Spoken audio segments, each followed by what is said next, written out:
So there's the car. This is a 2000, no, sorry, it's not. It's a 1997 Lincoln Town Car. It is a signature, and there's supposedly something wrong with the engine. We don't quite know yet, but the price certainly reflects that. Got a little bit of a, what you call a whiskey dent there, another little bit there. But it is a black on black car. It's got the leather interior here and the digital dash. All the stuff basically the same as what you're going to find in any Grand Marquis or upscale car. And all the heated seats and windows and memory seats, all that good stuff is there. The seller's putting the battery in it so we can get the airbags pumped up and get her pulled up to the curb. We're going to load it on the trailer and take it home. And back here we got some spare parts. An amplifier, subwoofer, all kinds of good stuff. The stereo should sound all right. And it's got the full light bar across the back. But anyways, we're going to get this thing home. We'll go over it a little bit more once we get it home.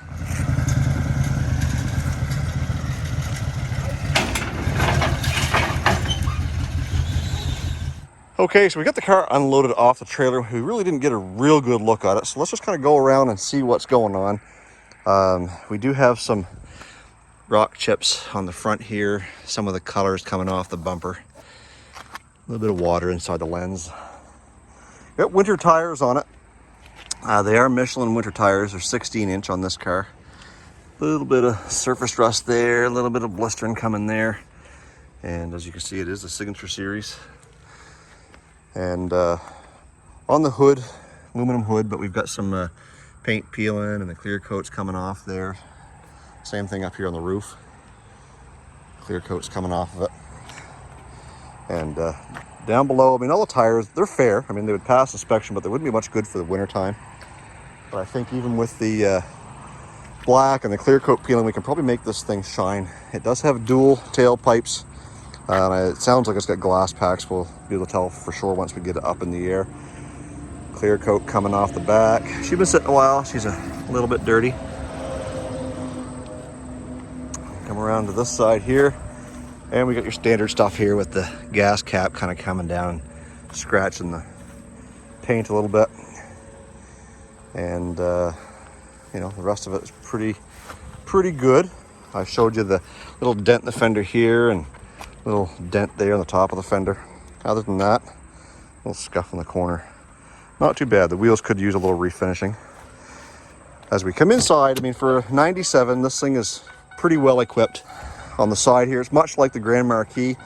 It's got all your controls here for your seats. It's got memory seat, heated seats, all your power window controls, doors, lock and unlock power windows. You got trunk and your fuel door. That still works. And that still works. And one thing I did notice too, it does have the soft closed trunk, and that even still works. And all you gotta do is just come down, make sure it latches, and the trunk just kind of draws itself down. Gas cap's still there. Back seats are in really good shape. They don't look like they've had too much wear. And back here, believe it or not, in 97, Lincoln's had a cup holder. My Grand Marquis Grandma does not have one in the armrest. Lots of room here. Headliner's in good shape.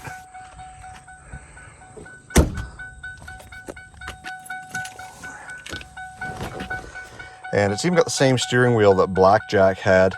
And but the digital dash is a little bit different. It's reading 269,500 miles. And got half tank of gas. Compass seems like it's working. And all we got to be able to do is get this thing to run properly and get it in the shop. No CD player, but it does have climate control as well as all of your message center controls, which pop up on the dash. So I guess what we gotta do is get it inside the shop. We'll get it up in the air, check the underside, and then we'll get underneath that hood and see if we can find anything obvious as to why this thing's running like a piece of garbage. So we'll start up front and work our way back. I checked the front end, everything seems tight up there. Rotor's got some rust. This thing's been sitting for a while.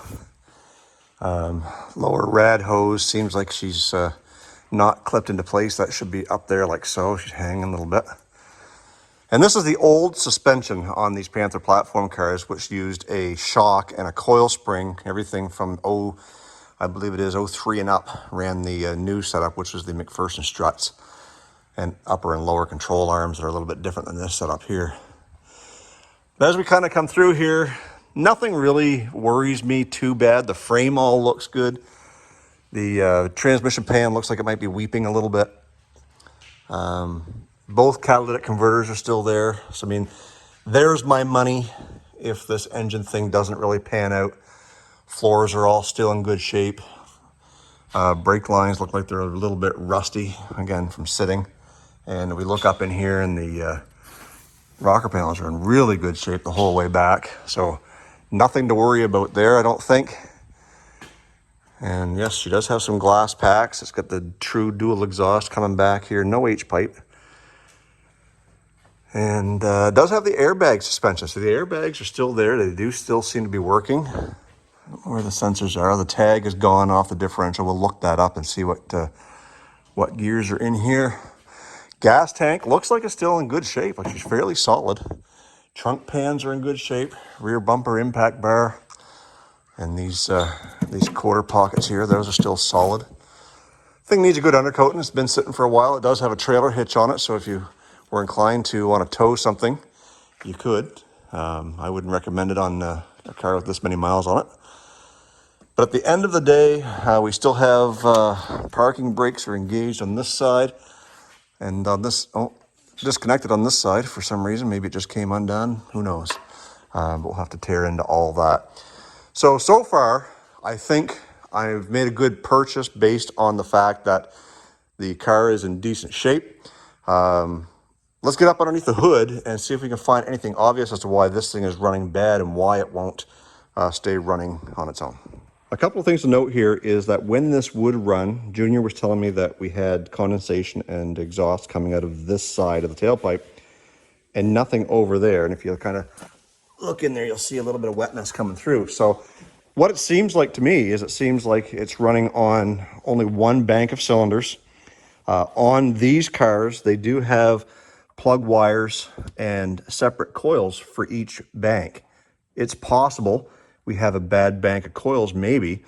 The coil on this side may be bad, or there's something causing it not to run right on half the cylinders. He did mention that there was some sign of squirrels and or mice in there chewing things up.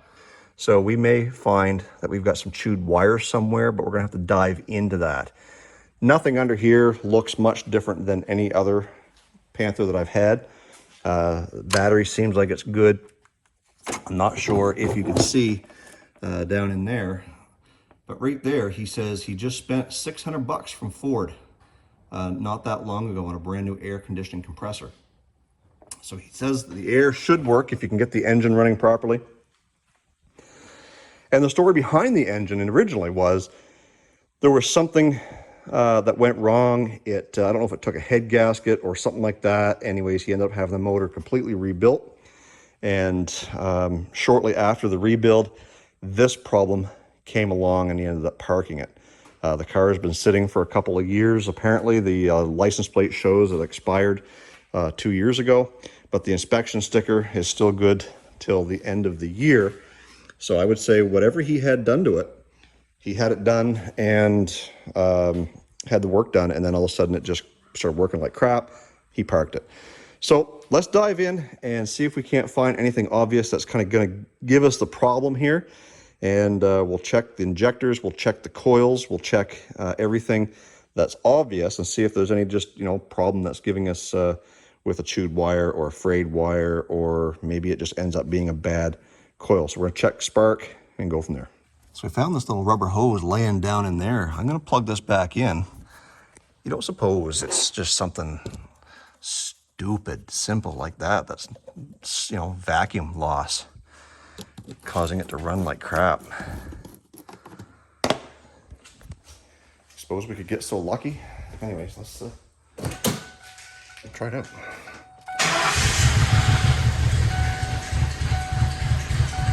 No, I didn't think so. But you got to start with the obvious, so let's keep digging. So we've got our spark tester here. We'll have to crank it over there and see if we get any spark.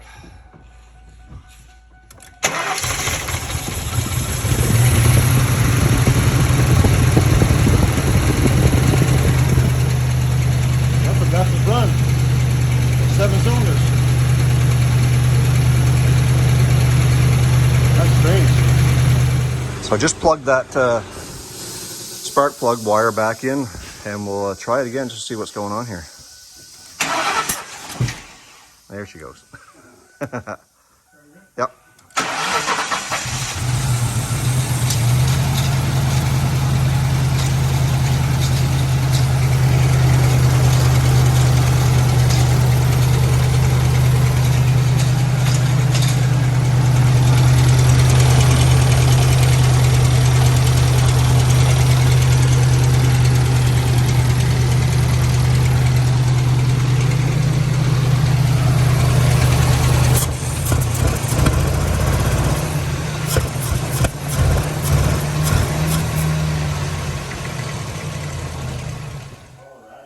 Yeah, here's some rattling around the front there. I don't know if it's a timing chain rattling or the tensioner.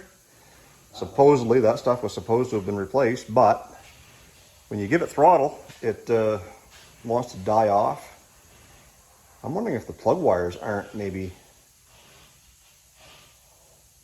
miswired or something. I'm going to check the firing order and see what we can find out about those plug wires. But that seems weird that now it actually starts and idles on its own, but now no throttle.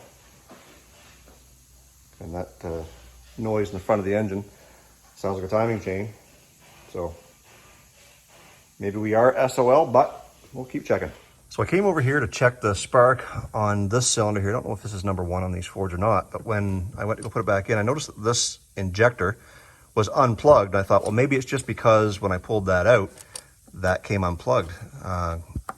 But it seems to be pretty locked on there good now. So I said, well, let's check all the other ones. Everything over here on this side was good, but when I came over to the other side, I barely even touched this one, and it was just like that. And I went to do this one, same thing. So it might not be a misfire, it might be a starvation of fuel. And you guys all know how good at that I am, running out of gas. That one back there is still on, and that one there is still on. So I'll plug that in. I'll plug that in. Let's try her again.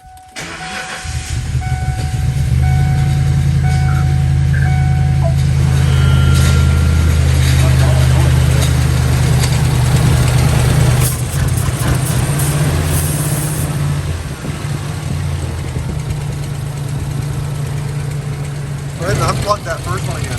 Same first one you did. There you go.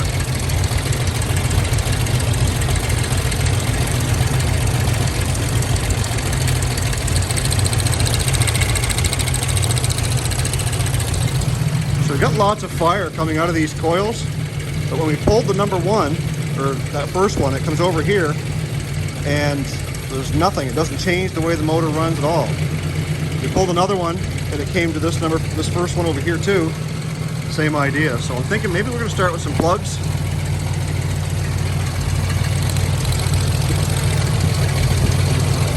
All kinds of fire, but it doesn't seem to be changing the way it runs when you pull them off. That one did a little bit.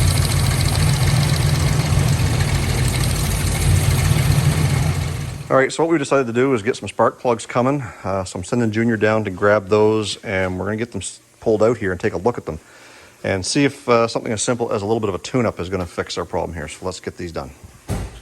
So we got the driver's side spark plugs out, and this is the first one, second, third, and fourth, and the 2 middle ones are quite wet. And so I guess that means that they're not firing. So we're going to start with getting these changed out. Hopefully that'll fix the problem. That maybe it'll idle smoothly. Still don't know what that noise is in the front of the engine, but nevertheless, we'll get her running smooth. We'll worry about the noises later. All right, we got the new spark plugs in. Let's start her up, see if it runs any better.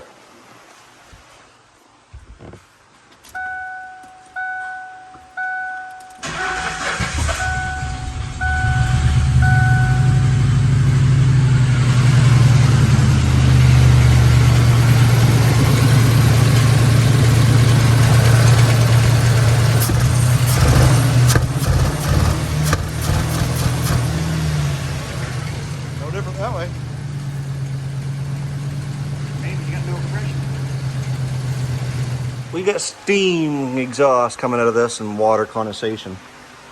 And the tailpipe's hot. This one here, the tailpipe is cold, cold, cold. So now we're wondering if this side of the exhaust is blocked in there somehow with like a mouse nest or something like that. What do you guys think? Leave your comments down in the comment section and tell me what you think is going on here. We'll see if we can figure it out. So I think at this point, I can't get that O2 sensor out. I'm just gonna get it out of the way. But I think we're gonna cut here behind this cat and drop the exhaust down. And I should be able to get in there with a drill and drill out the guts of the cat and see if that's what's plugging it up, because it seems like it is. Then when we're done, we can weld it up. And once we get that whole thing emptied out, we should be able to start up and run it and see how it runs then. Right now, this whole bank, there's something wrong. There's something keeping it from the exhaust from going out, and it's causing other issues. I don't know if that would have anything to do with the timing chain making noise or what, but it seems to be backfiring, sputtering, and whatnot. So let's get that cut out. Oops, I just pulled a junior.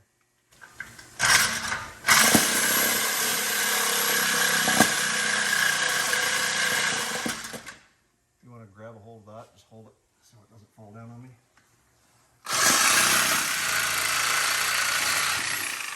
I can't see anything in there per se. That makes it look like she's clogged, but we're gonna try and gut her out anyway. We got this.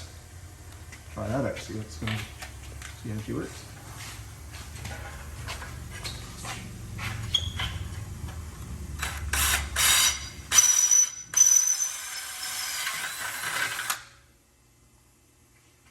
There's one hole, just like butter. Just like butter. Well, here's what we're gonna do. We'll set her down on the ground now and fire it up and blow that shit out. I mean stuff. All right, let's get this thing started up, see if it runs any better.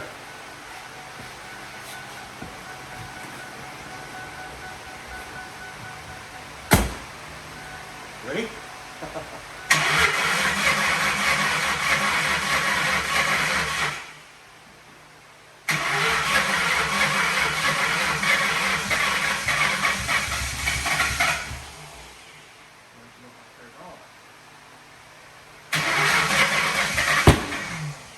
Oh, you had fire.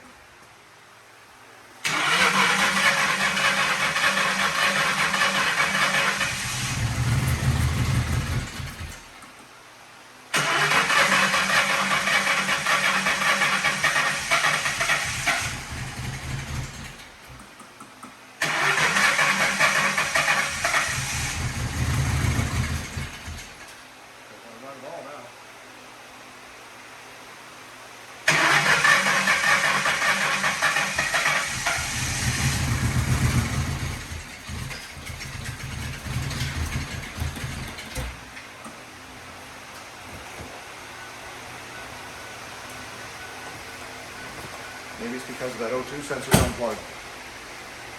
I'd say plug it in, try it.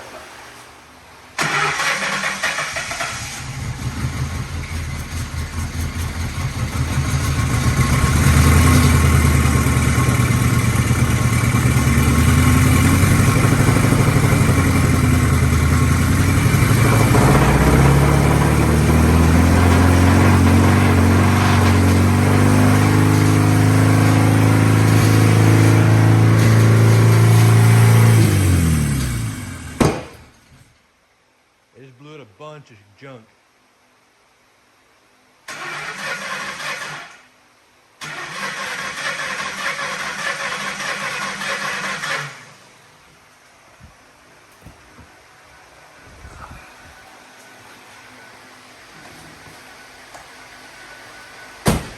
I don't know.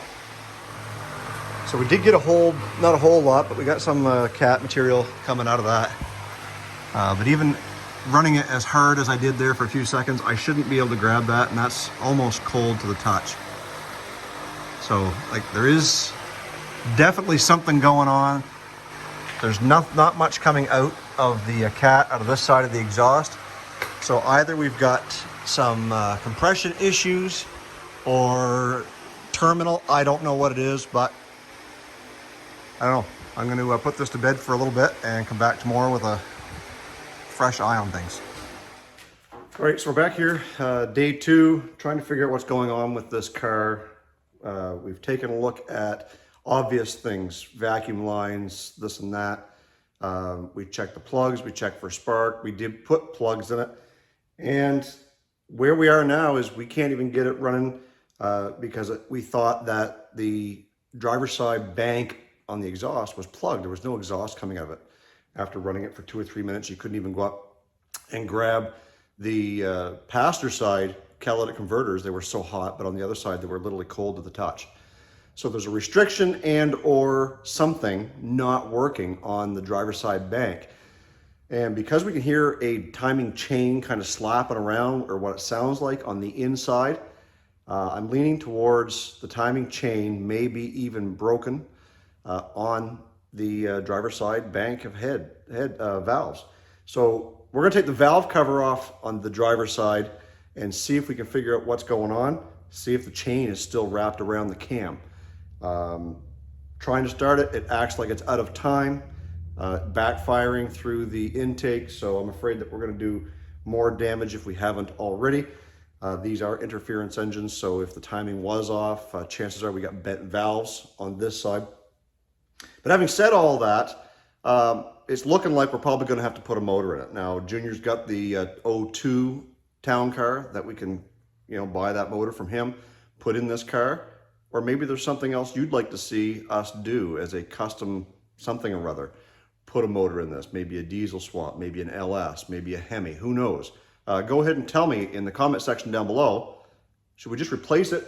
I mean, the car is in good enough shape with a stock 4.6, or should we do something with it? Let me know. Anyways, I'm going to get to tearing this valve cover off.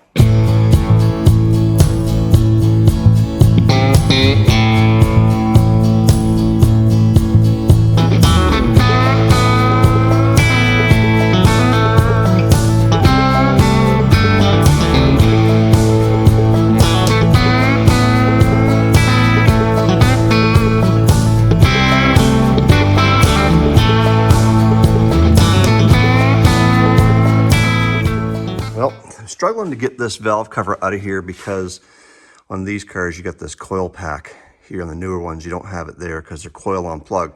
Normally you just can lift that up and slide it out this way, and get one of the bolts I can't get much leverage on. However, we don't have to go too much farther from here to know that the motor has to come out, I believe.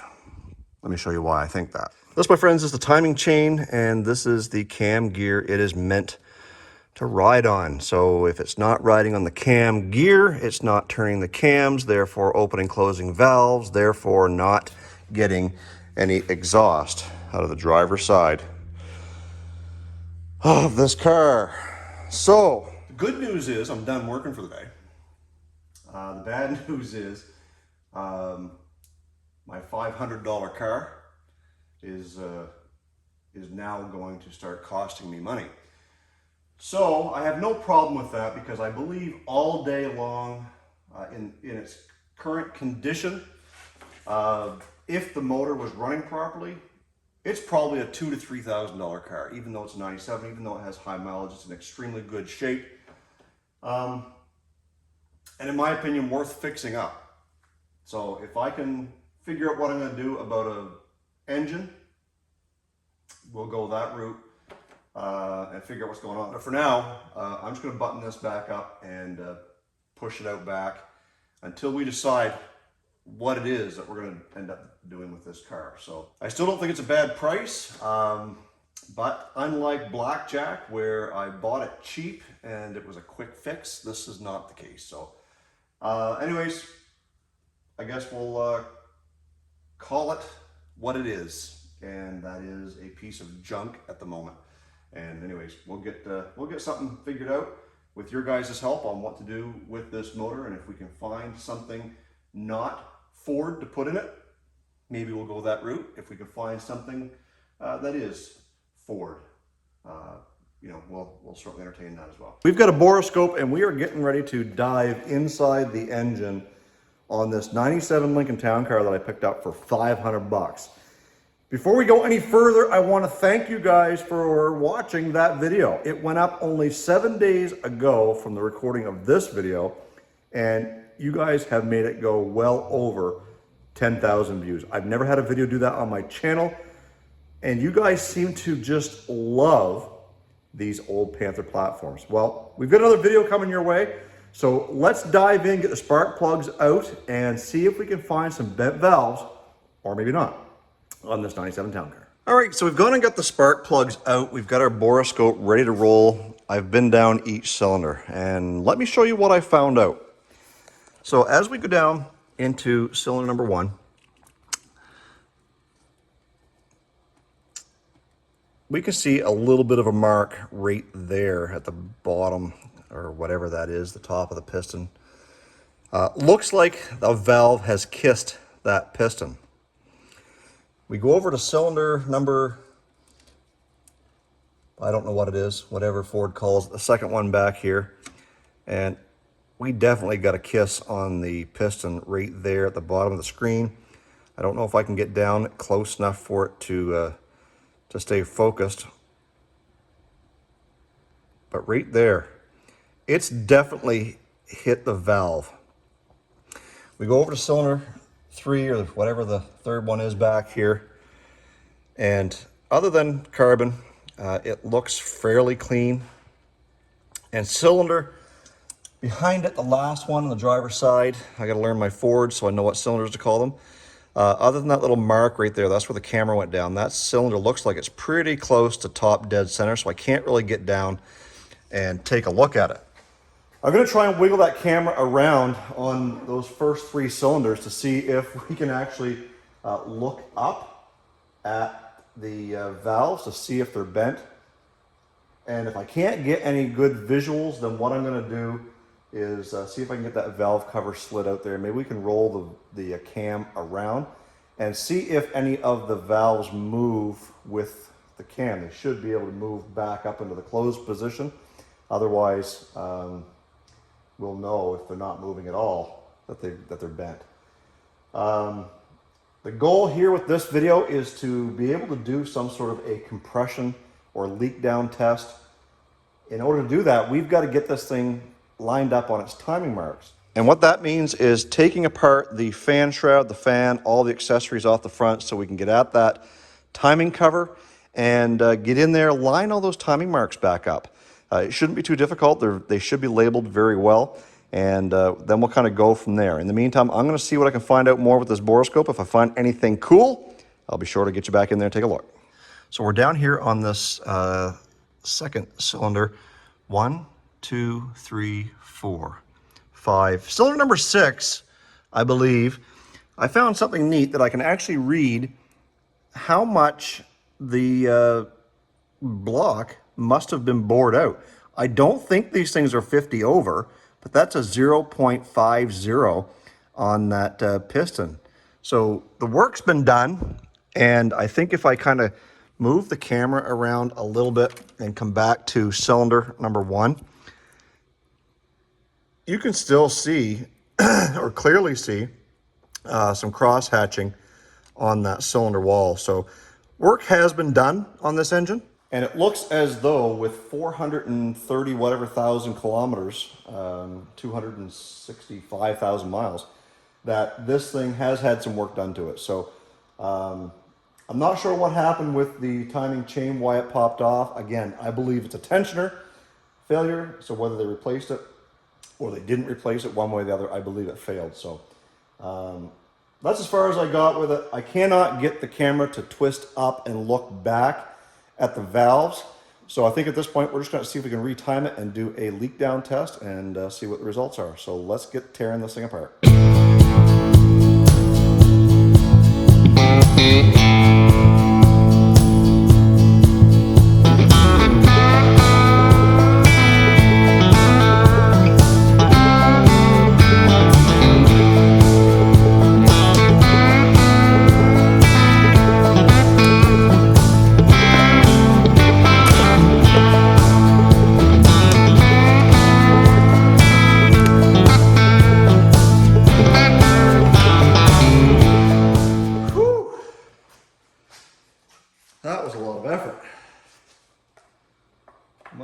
soul.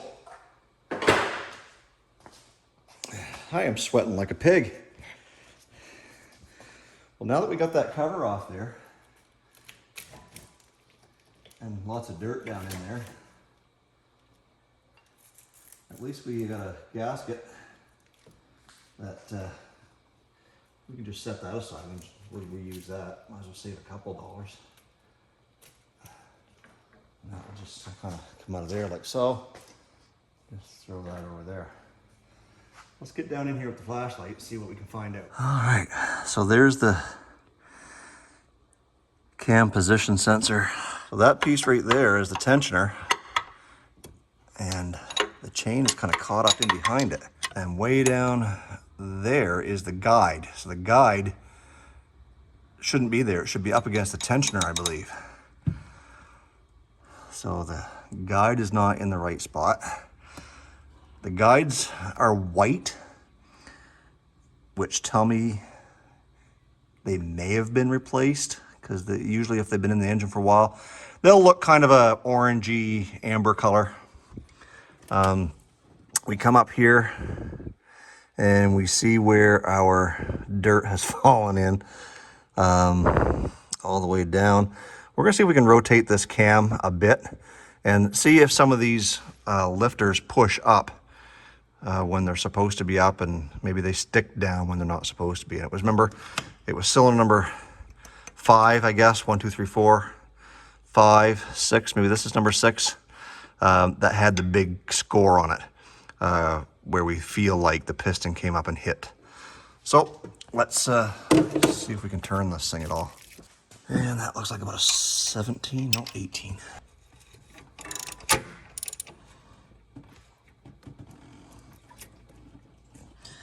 Yeah, so she's bound up on something right there, and I'm guessing it's that cylinder number 4, because it was all the way up. Let me turn the motor over and see if we can get that, not cylinder number 4, number 8, all the way back down.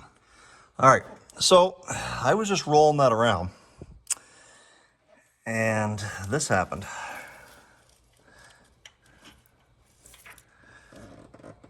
So there's your rocker arm.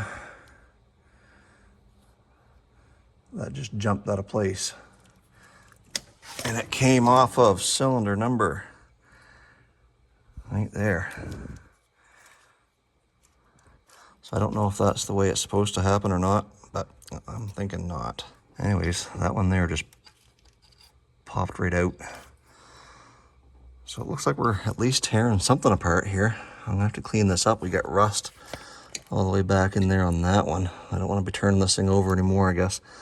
Get some rust in those rockers and break something. So we got 1, 2, 3, 4, 5, 6, 7, 8. So this is, I would say, the intake valve for cylinder number 6. That's what I'm going with. Anyways, looks like she's coming apart, guys. Well, we're not getting that off without either A, taking the cam off, or taking the timing chain cover off. I think it's the cover's got to come off. So we can get in there. And it looks like there's 2 things holding us up from doing that. 3 things. Passenger side valve cover, water pump, and the power steering pump. 4 things, crank pulley.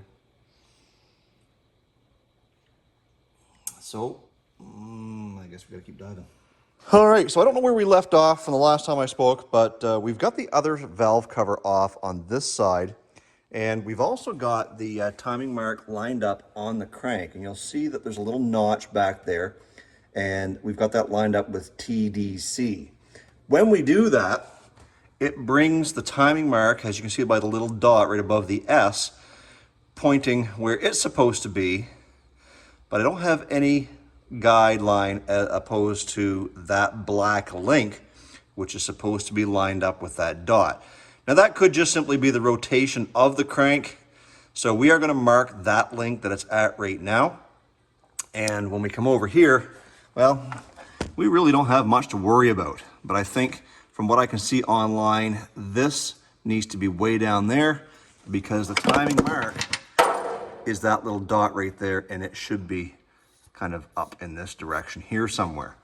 So the only thing that's standing in our way now is this crank pulley, which we're getting ready to take off, and the power steering. And that's going to be a pain in the arse because there's a couple of bolts. There's one that goes up this way, like this way, into the timing cover.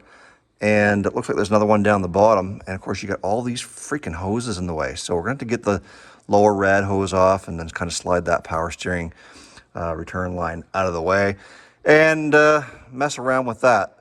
But it is getting late here tonight and I'm getting pooped. So we won't mess with this a whole lot tonight. I am going to get the puller and get that crank off there.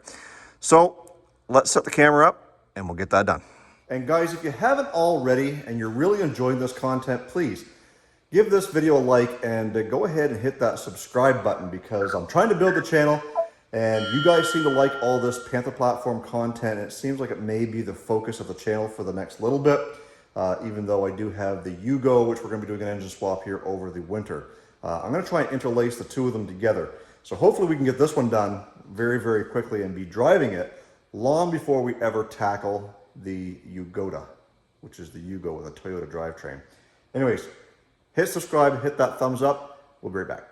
Now, one of the things I like working over here in this shop is having the right tools. We got a harmonic balancer or a puller, what do you want to call it? And before I got this thing set up, I took the bolts that go into the screw holes down here, and I just chased them out, got rid of some dirt and sprayed it with some penetrating fluid, make sure that everything goes in there nice and even or nice and easy without having to worry about grinding on some threads, and it just kind of goes in there nice and finger tight and whatnot. I did manage to drop one down in the antifreeze pail. Oh, where'd you go?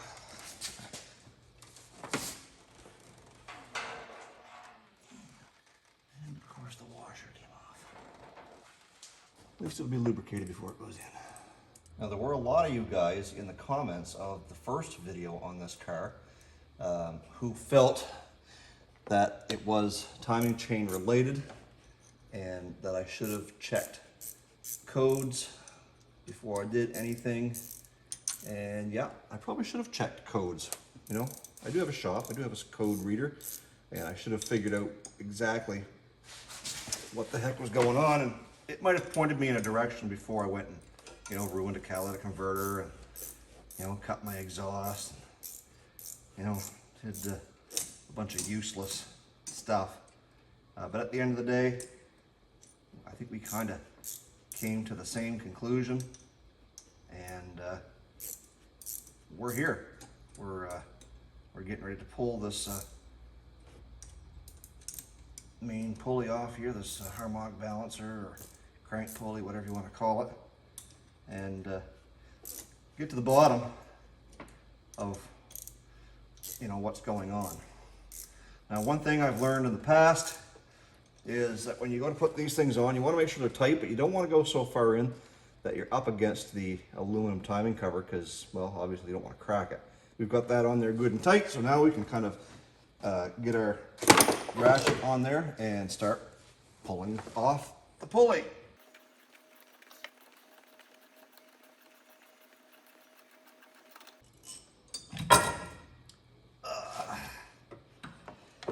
Just like that. And now we get to deal with the power steering. Yay, buy a Panther, they said. It'll be fun, they said.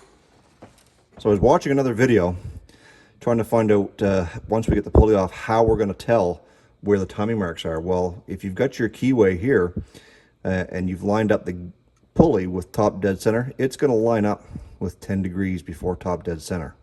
So if we kind of drew a line right straight down there, you've got that 10 degrees before top dead, and it's lining up with the keyway. But he also said something about once you get the timing cover off, you'll be able to see your marks on the chain. Then this keyway will actually line up with the 30 degree mark. It'll go from there to the 30 degree and then kind of line right straight up the cam. So we'll see if what he says is true. back to our regularly scheduled program with that stupid friggin' power steering. Well, I decided not to tackle that power steering tonight. Feller's back is just about screaming. But we did get all the bolts out of the timing cover around here, down around the water pump, over here. And there's 4 bolts that hold the oil pan on up, going up this way into the bottom of the timing cover. So tomorrow night, we're gonna come back with a fresh back, hopefully, and be able to get in there, get those bolts out, get that power steering. All we need to do is just get the bolts out and just kind of, just drop it that way. So once we get that done, we should be able to just take this timing cover, pry it off, because I think the only thing that's holding it there now is the gasket and a little bit of silicone up here where the valve covers were, and down along the oil pan. So so hopefully in just a few seconds for you guys, we'll be tackling that power steering pump and getting this timing cover off, so we can kind of get back to exactly what we tried to start here tonight, and that's getting the timing marks relined and make sure there's nothing broken, and see why the tensioner that's supposed to be here is like laying down here. Anyway, we'll be back. So it's the next day, and I had some time to spare here this morning, and we got the timing cover off. And what a bugger it is to get that power steering. There's 4 bolts, and they all go up this way, and like 0 room to work. Talk about frustration. We get in here and we see the chain is kind of wedged up into that tensioner. I think we can probably get that out of there.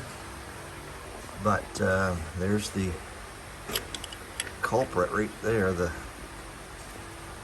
guide wedged down in there, and this one here, oh, look at that, it's coming right off.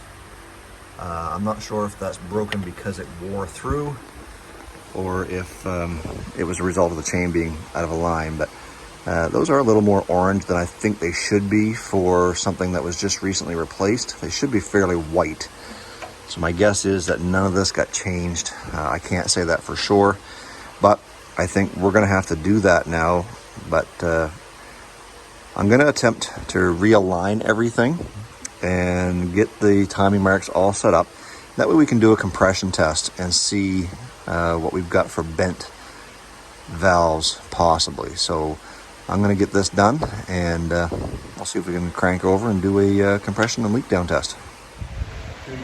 I do. I do really want the video of you and me together, like brothers. Okay. Guys, we got Tom here. He's come over tonight just to lend a hand on the Lincoln.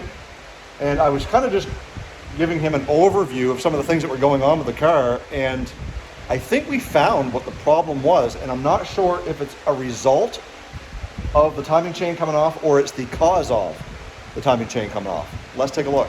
So I'm going to get the camera down in here. I'm going to get Tom to squeeze on that tensioner, and I want you to see the oil leaking out the side of it. That's cracked right there where Tom's finger is. And every time we squeeze on that, when that gets full of hydraulic or oil, yeah, you can hear the air coming out, but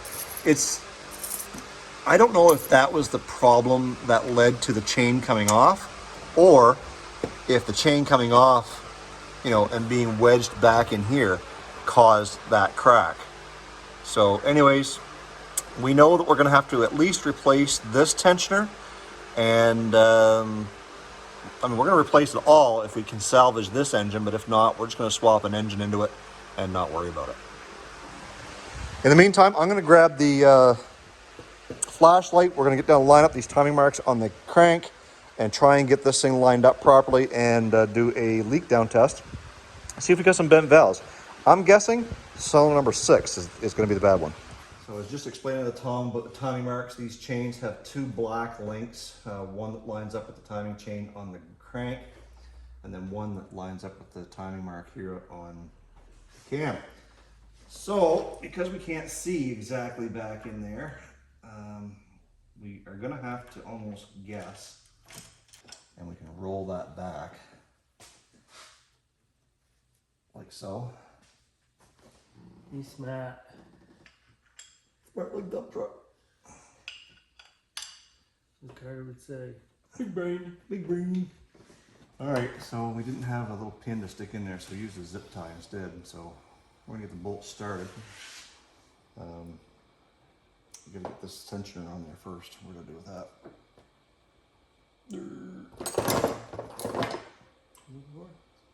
Or not tensioner, the guide. Come on now, what do I do with that? Oh, we dropped it in the tank. What's this weed? Remember?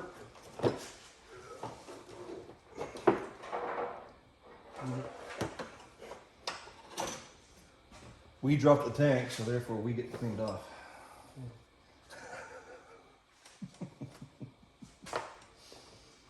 I'm sure I'll use our rag. Yeah. Where's your forward steps at? You wanna call them? Side cutters, Tom, that's what we call them in Canada. Sorry. Let's get our leak down tester and test this, start testing this bank of cylinders and see where we are. So Tom was just asking what a cylinder leak down test was, and I tried to explain it to him, but he's so friggin' American. You said it, not me. I thought that's the direction you were going.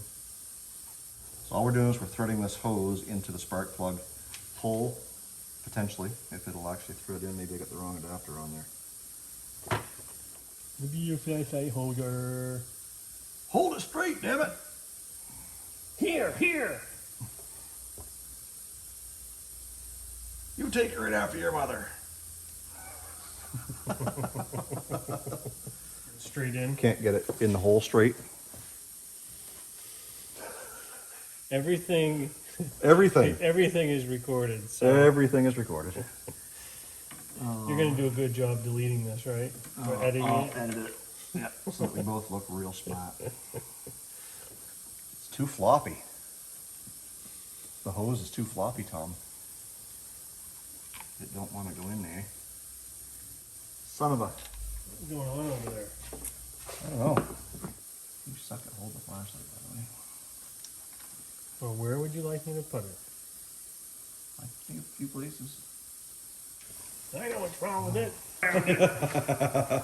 So, the problem we're having with getting this hose from the leak down test down in there was the threads are just too short. The spark plug threads have like, I don't know if you can see it on camera or not, but they got quite a bit of thread on them. So this was going down into the little hole, but wasn't catching dog with the threads. So we were trying to think, how can we overcome that? Well, I went and I found Tim's compression tester, and he's got the adapter on it. So it's got quite a bit more thread on there. So we can thread this down in and use it on our leak down. So Tommy says I have a big brain. Big brain. So we do that. We're gonna plug that into that and our compressed air. Whoop.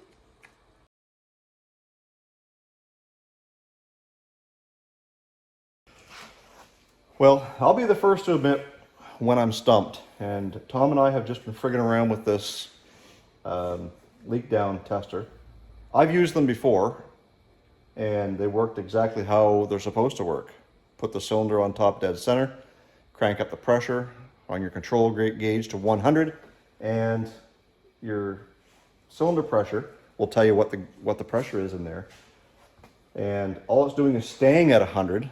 We tried over here on the passenger side bank on cylinder number 1. It doesn't move. With the compression or the leak down tester connected, we rotated the engine so that the valves would open, thinking we would lose pressure. It didn't do that. I don't know what the heck is going on here. Maybe I'm overseeing or overthinking or something. I don't know. I don't think I've missed it, but I'm also tired. And Tom's been making fun of me all night, so I think it's time to call it quits. We're going to maybe go have a cold drink and come back at this tomorrow with a fresh set of brains and see if we can figure it out. Well, it's now Wednesday evening for me, and last night, which was just a few minutes ago, you guys watched Tom and I struggle a little bit with getting the compression or the leak down tester to work. Well, there's a reason for that, and let me show you. So the problem we had last night was that the threads on the leak down tester hose were too shallow. They wouldn't go down in. So the hose for our compression tester had the extension on it. So we switched over the hose, or the, so we switched over the hose to use on this, not cluing in that the compression tester has a check valve to not let the pressure off until you hit this little button here. Duh, Jason. So I come in this morning and I asked my mechanic, Tim, what am I doing wrong? He says, oh, geez, I don't think you're doing anything wrong. Let's try it. So we tried it and he says, oh, well, I know what it is. He says, you're using the hose for the compression tester. It's got the check valve. So what we ended up doing was taking the adapter off the check valve hose, putting it on the compression or leak down testing hose, and we were able to do a leak down test. So let me duplicate that test for you so you can have the results. I'll try and do this so you guys can see it. So then we start applying pressure all the way up to 100.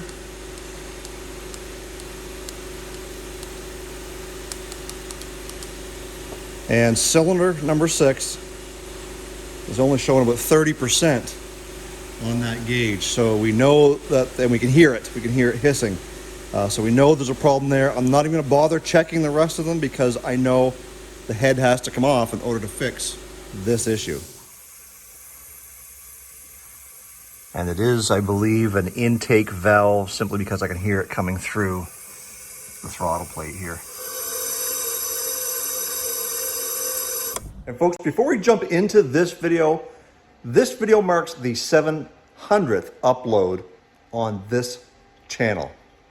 And we're only about 300 subscribers away from 15,000 subscribers. So thank you guys for supporting this channel, for giving thumbs up, for subscribing, and being a part of this community. I thank you from the bottom of my heart. Now, let's get into this old Lincoln. So in the first 2 videos, we tried to diagnose what was actually going on with the 4.6 liter 2 valve in this 97 Lincoln Town Car. We started off by trying to do some premature diagnostics by checking plug-ins, by checking injectors, by checking and changing the spark plugs. Spark plugs we found were getting wet on the driver's side, and they were actually firing and staying pretty clean on the passenger side. So that led us to believe that we had a problem in here on the driver's side bank of cylinders, and we could actually hear what we thought was the timing chain kind of rattling around inside the engine. In the second video, we actually got the valve covers off, determined the timing chain was off on the driver's side bank due to potentially a faulty or a cracked tensioner on the timing chain. So we got the cover off, we got everything all timed back up, and we did a leak down test to find that cylinder number 6 leaks down at about 20% capacity, meaning likely bent valves. I did not bother checking the rest of them, only because I knew we had a problem. Why? Well, because the rocker arm fell out on cylinder number 6, which means the valve is all the way down or down far enough that when the cam is turned and timed properly, this just kind of flops all over the place and actually popped out of place. So tonight, we're going to tear the head off, which means we're going to take the upper and lower intake off, as well as the alternator, and then we can get at those bolts and start tearing things apart. So let's get at it.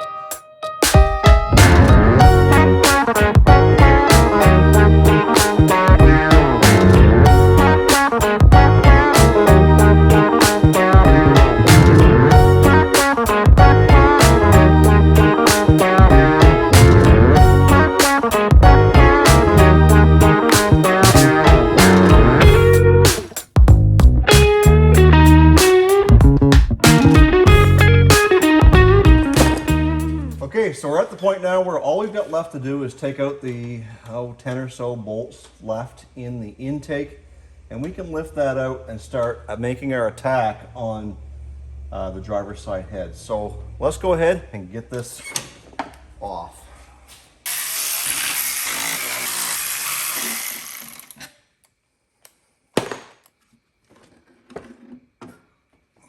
So now that we've got the intake off, I noticed that on the inside of the intake, there is some liquid in there, and I think it's oil.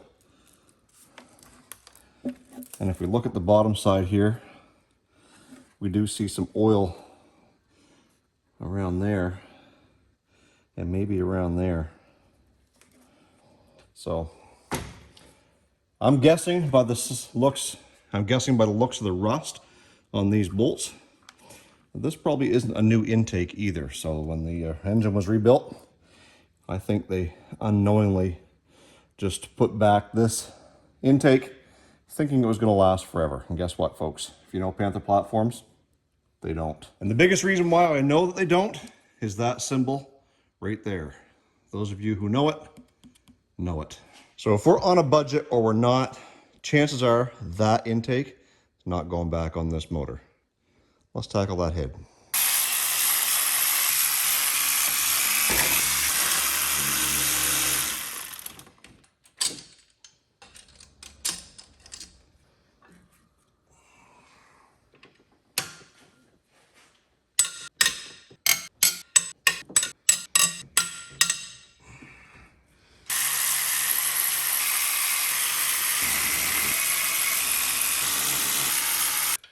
I can hear the leaking of fluids.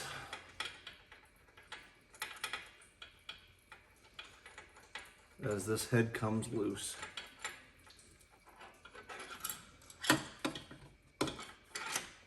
I think those bolts, they're all loose. They're gonna have to come out with the head because that brake booster's right in the way for that back one. So, let's see if we can just lift her off.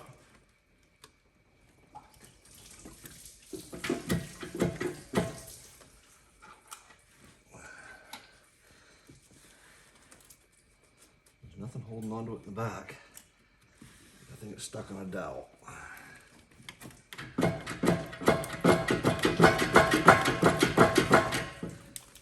Come on. Right. The exhaust. Yeah, the manifold's still kind of attached there. Just a little bit. Well, my soul. Would you look at the size of those things? Well, we got 7 of them out. Or what was there? 9, I guess. 1, 2, 3, 4, 5, 6, 7, 8, 9, 10 is the one we can't get out because of the brake booster. And I don't think I'm going to be able to haul that whole catalytic converter up here because of 2 reasons. Well, first, I think there's room, but I think it's still plugged in. I really do. I really do. I really do. Oh, see that? That slid down. Can we slid up? There's the O2. Well, that ain't an excuse no more. Can we get you to slide up-ish?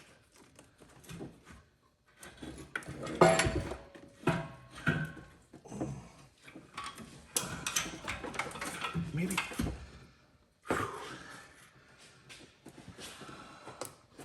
Let's get that thing out of there. Maybe while we can.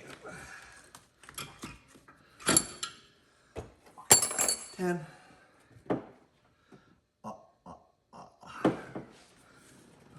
so we got that. You're catching up on the bell housing right there, aren't you? So, does that mean that if we just kind of shuffle you back a little bit and then wiggle you a little bit more, curse, where's my flashlight? What's holding us up? Okay, you're hitting up against the steering right there, and you're hitting up against that tab on the bell housing. Can we swing you that way without hurting ourselves? I'm gonna swing you that way, and my back is screaming. Yep. Ouch. Fingers. Now what? O2 sensor. Still. I thought we dealt with you. If that, I can... All right, let me get the camera. I'll show you what we're up against here. So there's the O2 sensor, and there's like this little tab on the bell housing that the O2 sensor keeps getting caught on. I don't know if I got enough room to get in there and take the O2 sensor out of the cat. Over here, when I twist the head counterclockwise, no, clockwise, I can get past this, but I can't twist it enough to get past that block, because then the catalytic converter hits up against the frame. I'm gonna take 5 and get a drink and come back to this once I catch my breath. So let's regroup.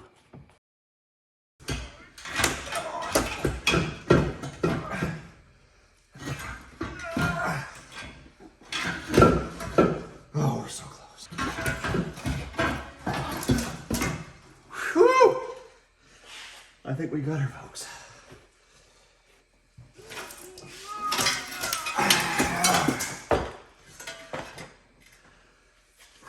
Hoo-wee. Hoo-wee, baby. Probably should have thought that one through a little better. All right, so we've got the head off. We're gonna take a look at that in a minute, but let's take a look here at the cylinders. Now, we knew that we had some marking on this one here. If we kind of go in right there, you'll see there's some scars there. This was the one that we were really concerned about, cylinder number 6, and it's got some big chunks out of it, and there's actually like glitter. We got some glitter in there. Not quite sure what that's from yet. We go down here to number 7. Number 7 looks good, got some glitter in there, not sure again where that's coming from. And then number 8 actually has some marks on it down here in the bottom. And as we come over here, the way I've got this laid out is cylinder number 5, 6, 7, and 8. And if we come down to number 5, the valves look like they are sitting in there nice and even, no worries, nothing. We come over here to number 6, and there you have it, the intake valve wide open, exhaust is pretty good. We come over here to number 7, again, intake is good, exhaust looks like it's good, but we come over to number 8, and the exhaust is the one that's actually bent. It's kind of lifted up there. I don't know yet if this head is going to be salvageable. We're going to have to flip it over and pop the valves out just to make sure that the valve stems, or whatever you call them, the guides inside, aren't all bent up and cracked. I mean, this is aluminum. It doesn't take much to damage it. In fact, if you look right there, we've got some chipping there. But you know, I think everything's fixable, but we'll have to get those valves apart before we can actually tell for sure. And yes, I brought this up through with the front cast still on it. That's pretty amazing. So all we've done with this particular video is proven what we found out on the last video, and that we had bent valves. We now know exactly which ones were bent. And I'm pretty much inclined to junk this engine. I will tear the head apart at some point. I may record it, I may not. Okay, so we've got our homemade valve extraction tool here. That when we got our exhaust and our intake valves out on these 2 cylinders, everything else looks like it's good, no issues. But as you can tell, there's our exhaust and our intake valve, and they're almost touching each other. They're so bent. So what did I do? I decided to go to Rock Auto and pick up a couple of valves. They're only about $7 or $8 a piece. And then I proceeded to order a timing chain kit. So it's going to give me new sprockets, chains, tensioners, and guides. The reason why I went that route was because I don't think the last guy did it. This car's got a lot of miles on it. I don't want to be doing this job again. So what I've done is I've ordered that. I went to Rock Auto again, just very, very cheap, 139 bucks for everything. Hopefully it'll get me a few kilometers down the road without having to do this all over. Safe practice. Once everything's all said and done and that stuff actually shows up here, we'll probably be into it for about 280 bucks Canadian. on top of the 500 we spent on the car. You know, I think we're still doing good on this 97 town car, so we'll see. But we got to get this car out of my shop at work because it's tying up a bay here, and you know, we're actually doing business over here as well. So tire changeover season is coming up very, very quickly here in Canada. People switch their all-season tires for winter tires. That usually happens about mid-October into November. So we've got about a month to get this project out of the way. Guys, if you haven't done so already, I would consider hitting that subscribe button and giving this video a thumbs up. We're trying to grow the channel, and when you guys give the thumbs up and hit that subscribe, it tells YouTube that I'm doing a pretty good job and that you guys are getting entertained, and maybe they'll help push it out like that first video we did on this car, which is currently at almost 18,000 views. Thank you again for helping push this car and push this channel to succeed. Well guys, welcome back to the fourth and hopefully the final installment of the town car debacle, no start, bent valve, you know. Anyways, by the end of this episode, we're hoping to have it running. So guys, before we jump into this video, over the last 30 days or so, ever since the first video of this Lincoln Town Car went up, I've gained a significant amount of subscribers, almost 800 of you. I want to thank you guys for doing that, and if you haven't, and you're new to this channel and you haven't done so yet, please hit that subscribe button, give it a thumbs up if you're into Panther platform content, because we're going to have a lot of it coming in the next little bit. But it's not all that this channel has to offer. We've got a Yugo we're going to Toyota swap with. We've got a C10 that we may do something with an engine swap in it at some point. We've also got other Panther platforms that we're actually working on. So it's great that you guys are here. I hope that you come back, and I really appreciate all the great comments that you guys are enjoying this content. Also, don't forget to hit that like button. And if you want some Olde Carr Guy merch, there is a link down in the description box below. Let's get into this video. So all of our parts have shown up.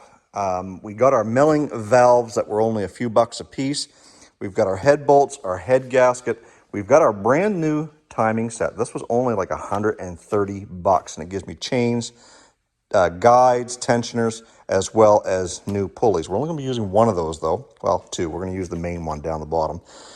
We've also got our valve cover gasket kit here, as well as our timing cover gaskets.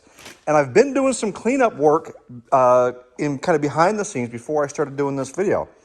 We've got the head surface all cleared up down there, ready to go for the head gasket and the head.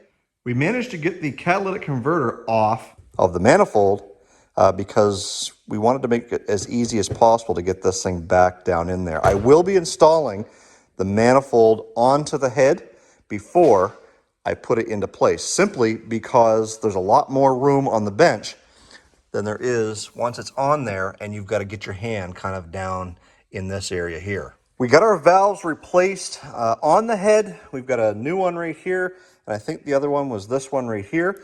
Everything's been cleaned up. We got all of our surfaces ready for gaskets. This is the intake side. Over here, we've got the exhaust side, and everything's been sprayed down, cleaned up in here. All the oil passages. We're gonna fill these lifters up full of oil so they're not starting up dry. And we're gonna get this thing put together. At least tonight, my goal is to get the head on, get the camshaft back into place, and maybe, if we're lucky, we'll start putting some timing stuff back together on the front. I'm gonna do this likely over the course of a couple of nights, but tonight, the goal is to get all the hard stuff, get this back into a long block situation. That way, tomorrow night when I come out here, I can start putting all the accessories back together, the timing cover. Might get to that tonight. The intake, the fuel, all this wiring, all this mess, get it back on top of the car. Hopefully, like I said, by the end of this video. No, it will be by the end of this video, whether it takes me 2 nights or 3. We're going to get this thing running, and we'll have to bring it back over to the hoist to get that exhaust welded back up and that catalytic converter put up into place. Now, I know some of you are going to absolutely hate on me for one of the things that I am going to do in this video. You're gonna have to wait and see, but we're gonna get there. Trust me. You will hate me for it. Let's get our cam, we'll put the new gear on that, we'll start putting this back together, and then we can get our head gasket and the head back on with the manifold and get that in place. That wasn't very hard.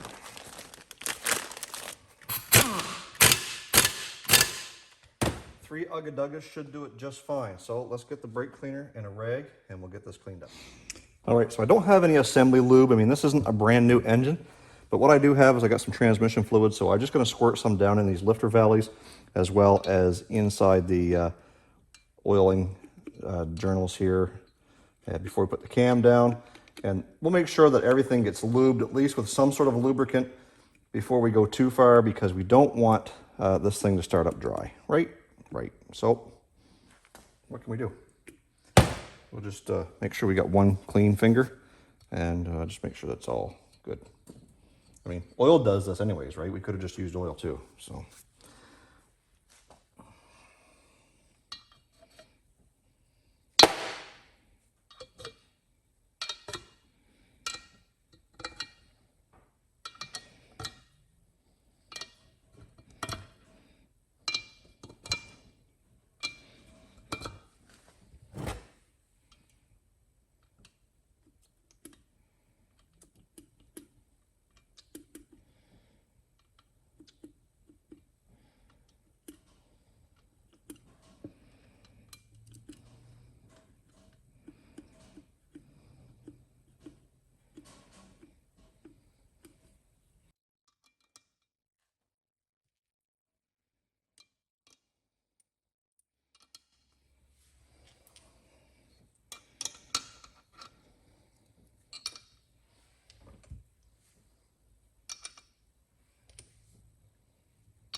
So a neat trick, if you've got an older car with hydraulic lifters or any vehicle with hydraulic lifters and you've got one that's sticky, drain all the oil out of your warm engine, literally fill it full of transmission fluid. It doesn't have to be Castrol, but fill it full of transmission fluid, run it for 2 or 3 minutes. This stuff's got such detergent in it that will help free up all that stuff. It's almost like a diesel oil. It'll get in there, clean up all the oil passages and help free up those lifters. And you know, when you're done, just drain it out and put the regular oil back in your car. I almost guarantee, it's worked for me every time I've ever tried it. I almost guarantee if it's a lifter noise you're hearing, it'll fix it.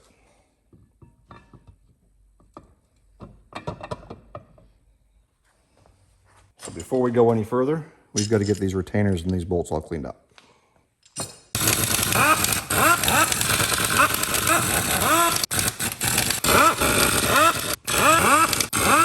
All right, so there is a proper torque spec for these bolts as well as a torque pattern.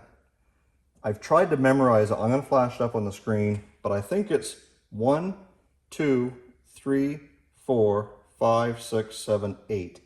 That's what we're going to do it. It calls for approximately 85 inch-pounds. I don't have an inch-pound torque wrench, so we're going to do it just to kind of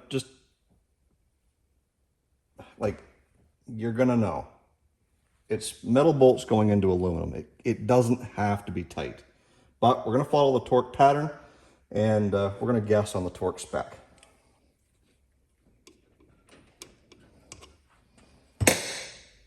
I think that's good.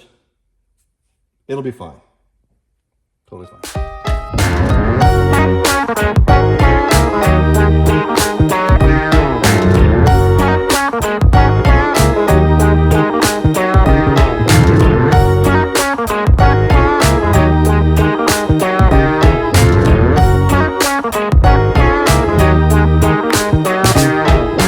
All right, guys, so we've got the cam in place. Of course, it's not timed yet, but we'll get to that.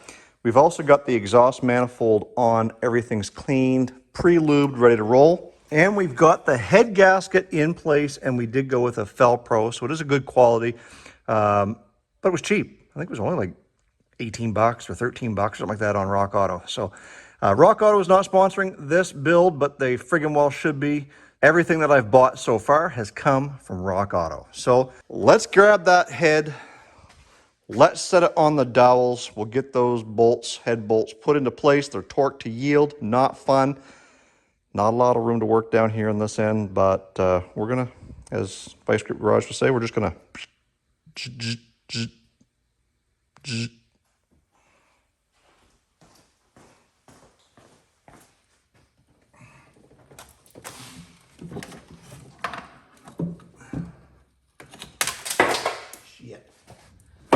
There we go. That wasn't too hard, believe it or not. Hey, it didn't even land in the freaking antifreeze. All right, so now we've got to get our head bolts down into place, and my God, I'm out of shape. Yeah. So this is where it gets fun, because you got to do the torque sequence on these torque to yield according to Ford. It's 35 foot-pounds and then 90 degrees. And what makes this difficult is that top bolt and the two bottom ones over here on this side because the brake booster's in the way. So, and torquing on the left-hand side of the car is tough because it's harder to get the leverage that you need from this angle. But we're going to try, we're going to follow the torque spec and the sequence, see how we make out.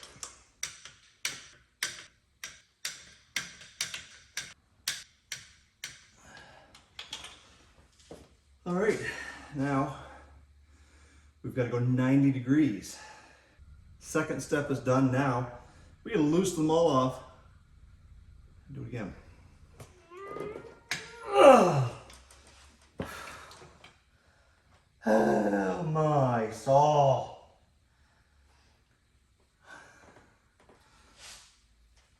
That's for the birds. I'm done. All right, well, we got the timing gears, chains, guides, new tensioners all installed. We've got the surface all cleaned up. Got our grenade pins pulled on the tensioners. We got our cam lock devices all taken off, and now we're getting ready to put the timing cover back on. So the surfaces are clean. I'm gonna do a little dab of RTV in a few strategic places where the gasket doesn't exactly get. So down here in the corners, up where the head meets the block, in 4 different places. So let's get that put together.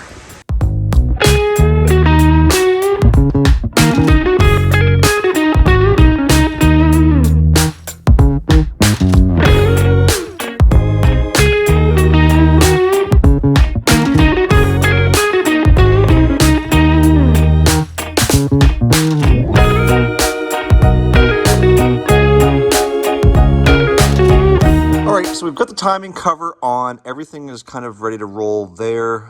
We do have the power steering pump all bolted up, as much of a pain in the ass as that was.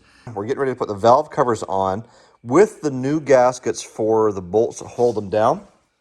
So if you're like me and you did things on the DL and cheaped out on things like, you know, the gaskets that don't stick, or wedge themselves very well inside the valve cover, knowing the difficulty that these valve covers are going to have going back into place, what I opted to do with this one, and it seems to be working really well, is a little bit of crazy glue. So we just went around and we just did a little dab all the way around the outside edge perimeter, stuffed that thing in there, and now I don't really think I could get that thing off there if I tried. That should give us the room that we need to slither that in there and scrape and beat and bang and curse and swear to make it fit in behind that brake booster. The passenger side one's not so bad, but as soon as I turned it over, the gasket kind of fell. So we've got to use something to help it in there. So we use a little bit of crazy glue. I encourage you, if you've cheaped out, you've got nothing to lose. Do it.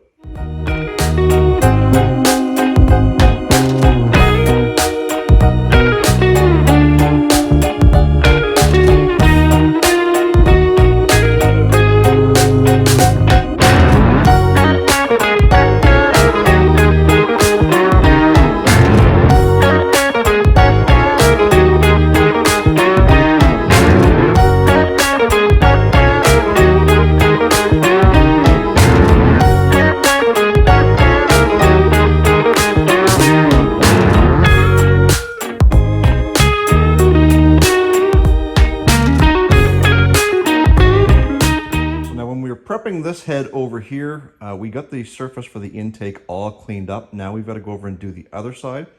So I'm going to plug the holes with some toilet paper, some paper towel, or some rags or something. And then we'll take our little buffing disc and we'll clean all that up. And then we're going to get to the part where I told you guys all, you're going to hate me. If you're a Panther guy, you're going to hate me.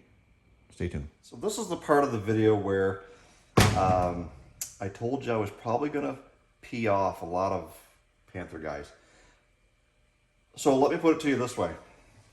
This totally is not the intake that we took off. I totally did not clean it up and purposely not salvage as much of it as I could. We are totally not putting new gaskets in it, and we're totally not going to be putting it back on the car. For the simple fact, because you guys all know that, you know, Dorman intakes on these cars just simply don't last and that they're junk. So we're not using the same one. These are not Dorman part number 615175GA, and this is not Dorman part number 615178. So rest assured that I'm not reusing the old intake like I said I wasn't going to in a previous video. Totally not.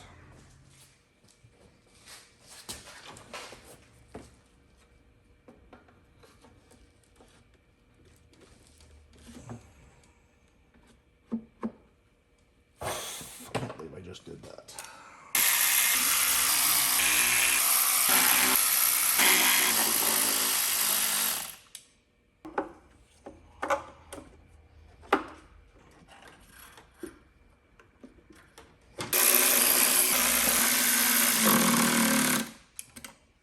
Well guys, it's 9 o'clock. That sounds like a good time to stop for the night. Simply because we are missing one piece. We're not missing it. This idler right here has got some noise. And of course the part stores aren't open this late at night, and that's the only thing keeping me from putting the belt on. Therefore the fan, the shroud, and a few other things. I've made a list that we've got to get finished up here so that we can get this thing so that it will run. Tonight, I was hoping to be there. But when I removed this, obviously I didn't check it and I wasn't aware that it was making noise. So we will put a new one of those on so that it doesn't fly all to pieces. We've only got a couple of spare pieces. We got this bolt right here. We've got 4 bolts right there. And to be honest with you, I ain't quite figured it out yet. Anyways, I do know where the long one goes. It goes in the timing cover, and there's one of the longer ones that takes like a 15 mil nut on it. That is longer than that one that will work in that spot, and I'll just kind of swap them out. I'll do that. I got to remember to do that. Add it to the list. So yeah, we're going to end this tonight, and tomorrow, hopefully, if it's not too busy in the shop, I will putter away at getting that idler and a few of these little things buttoned up. And I'll be sure to have you guys along for that first startup. And hopefully everything is good. Anyways, we'll be right back. Okay, so we got the car all put together. We're just trying to get some antifreeze into it now. Everything's been buttoned up, double checked, triple checked. Tim got the exhaust fixed up, and we got those 2 plug-ins for the power steering hooked up. And I think if we check the list, we got the O2 sensor plugged in, Tim. Catalytic converter, power steering. That was it for the list. So let's get the camera set up and see if we can get the first start. Likely going to be some clattering in those lifters until the oil gets up there, but I'm thinking we're good. Let's try this out.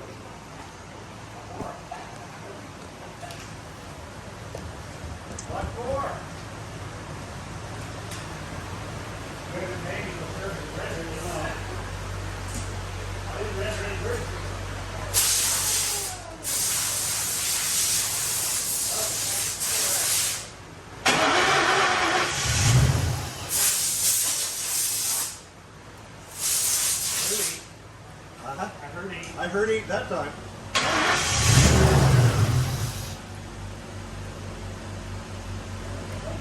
Cycle that fuel a little bit, maybe.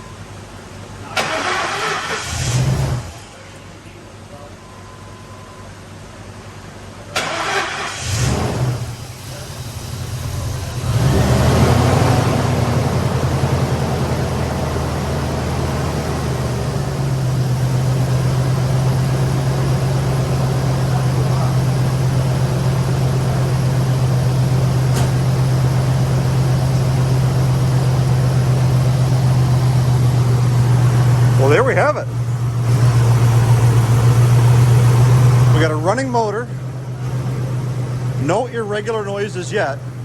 We're going to get it up to temperature so that the thermostat opens and let some of that antifreeze in. We got it under vacuum there right now.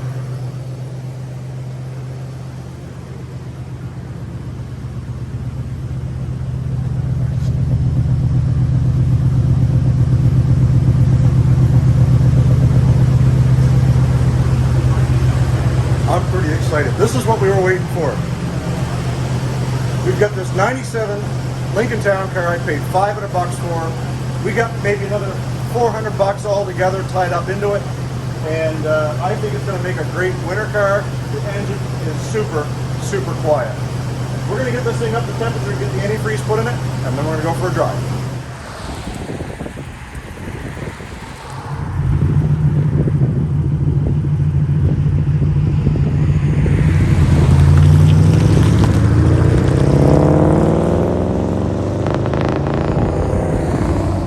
So we're out for our maiden voyage, and the first thing we got to do is we got to stop and top this thing up with some Supreme gas. This has got about just under half a tank, and it's been gas that's been sitting in this car for probably the last 2 years that it's been sitting, or however long it's been sitting. So anyways, we'll get some gas in it, and then we'll hit the highway, and then once we get back to the house, we'll go over some of the issues that are still here with this car that we'll tackle over time.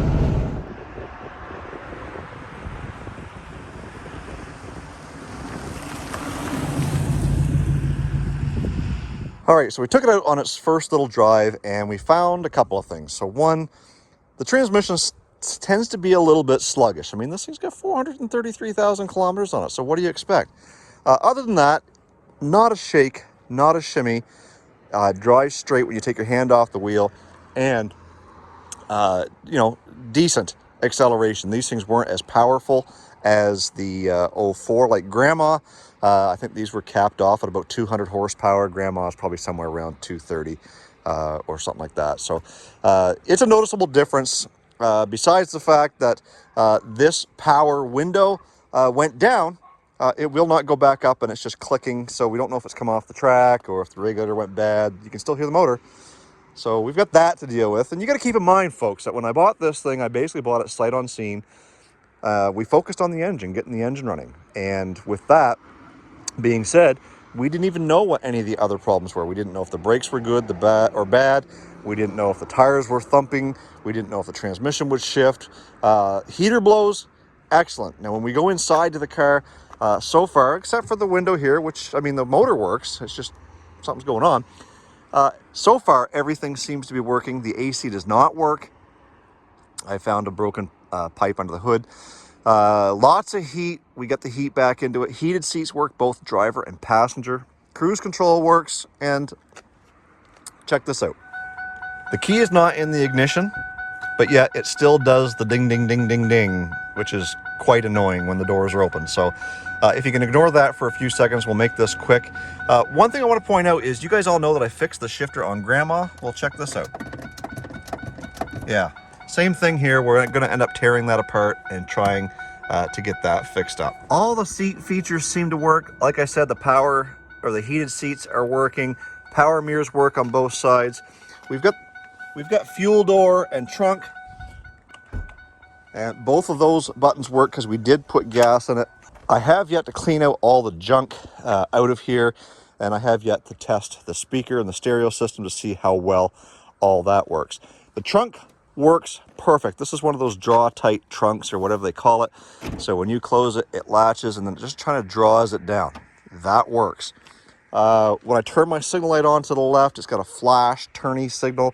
It tells me that one of the turn signals is burnt out on the driver's side. A few things that we'll still need to work on is to see if the rear window defrost works in the winter time. We are going to be doing a paint correction likely on the next video, and once we kind of get some of these things looked after, we're also going to have to tear this door panel apart to find out what's going on with that. And there you go. There is the 97 Lincoln Town Car that I had to stand back here. I'm about 15 feet away from the car just so that I could fit it within the framework here. I want to encourage you guys right now that if you haven't done so yet, please hit that subscribe button. Thumbs up this video because, well, it's what we do around here to show YouTube that you like what you see. And if you like what you see, YouTube might help push these videos out. Thank you guys for sticking around this long. Thank you for the series, for encouraging all the comments and telling me that you couldn't wait for the next video and all that stuff. I want to see this video get as popular as the first one, pushing up to that 20,000 view mark. So there you have it. We're gonna be doing some more work to this thing. We got some little odds and ends to get done up, and then we're gonna be doing a cleaning and a paint correction video on it really soon. But before we leave, I want to say, stay focused on the windshield, not the rearview mirror. I love you guys. God bless. Now the real question is, will it smoke the tires?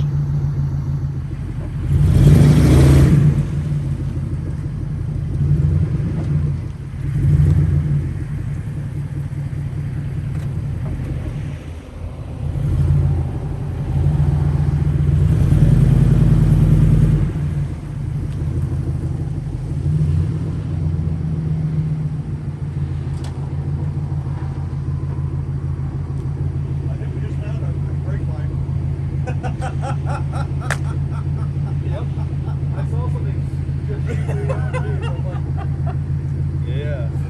Oh, Frank. You said that. You jinxed yourself. I jinxed myself. Well, that, folks, is not AC dripping. That's the brake line. So, in an attempt to do a brake stand, it wouldn't hold the brakes, and then all of a sudden the pedal went right to the floor. So, is it capable of doing a smoke show? Well, you saw from the tailpipe, it absolutely is. But at the end of the day, no smoke from the tires yet. We'll have to take a look at those brake lines. And I knew they were bad. It was just a matter of time. And I even told Junior that I wasn't going to be doing any hooning around until we got those brake lines looked after, simply because they were bad. So anyways, it is what it is. So to make up for the town car not doing it, Junior's going to show us how it's done.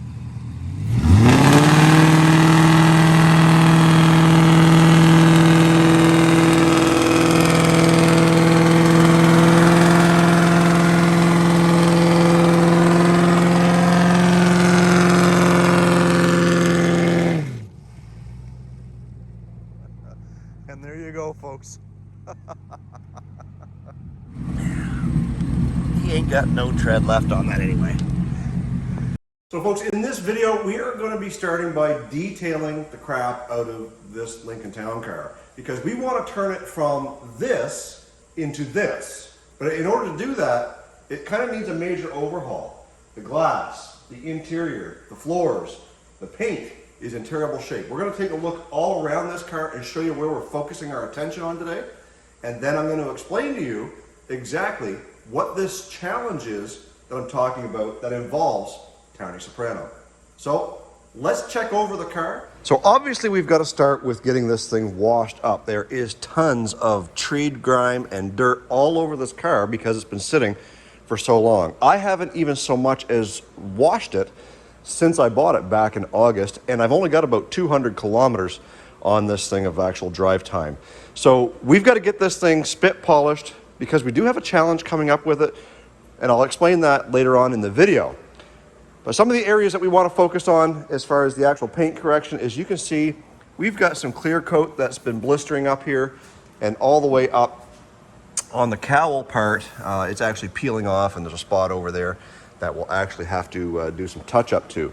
We're not going to be doing anything as far as spraying, but we are going to be doing some compounding, trying to clean up these spots. The worst is up here on the roof where the clear coat has peeled off. We're going to make that look like new again, and I'm going to show you how we're going to do that. As we come around to the back, same thing. This trunk lid has been painted before, very poorly I might add, but we've also got lots of tree grime back in here. This little piece of logo is off. We're going to get that back on once we get it cleaned up, and you'll see all around the lettering it's got some tree grime kind of caked on in there. And again, the clear coat's gone off the back bumper. As we roll around to the interior, it's not terrible. It's mostly what I would classify as clean dirt. There's a lot of spills from the trees and just some dirty stuff. And this leather is in really good shape. We're gonna clean it all up. The interior of the windows are filthy. And of course, we've got things like this here that we're gonna have to vacuum out all that tree grime. Inside the door jambs, same thing.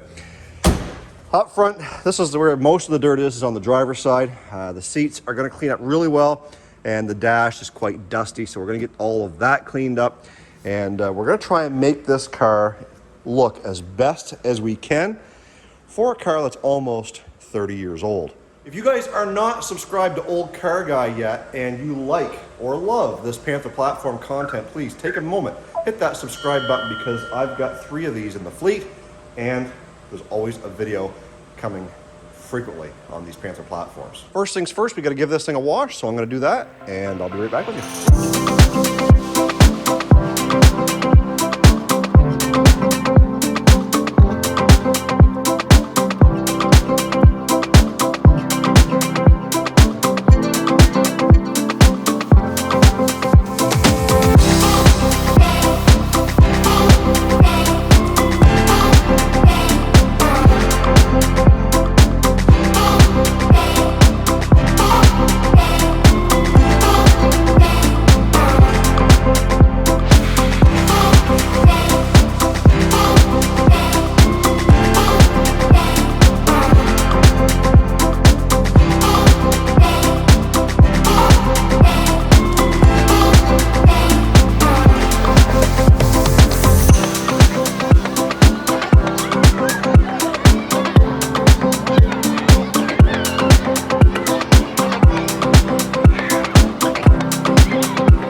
Okay, now that we've got the car all washed up and wiped down, I want to wait a little bit before I go do any buffing and paint correction on this thing, simply because, well, things like little pieces of trim here, well, they hold water and, you know, your weather stripping. So what we're going to do while we're waiting for that to dry is we're going to make our way into the interior, and we are going to, wipe down that real dusty dash, all the dashboard, wipe down all the seats. We're going to get a good vacuum in throughout the front and back, and then we'll come in and we'll kind of get all that detailed along with the windows on the inside, because when this thing gets fogged up or you're driving into direct sunlight, all that off-gassing that comes off of your dash collects on your windshield and you can't see nothing.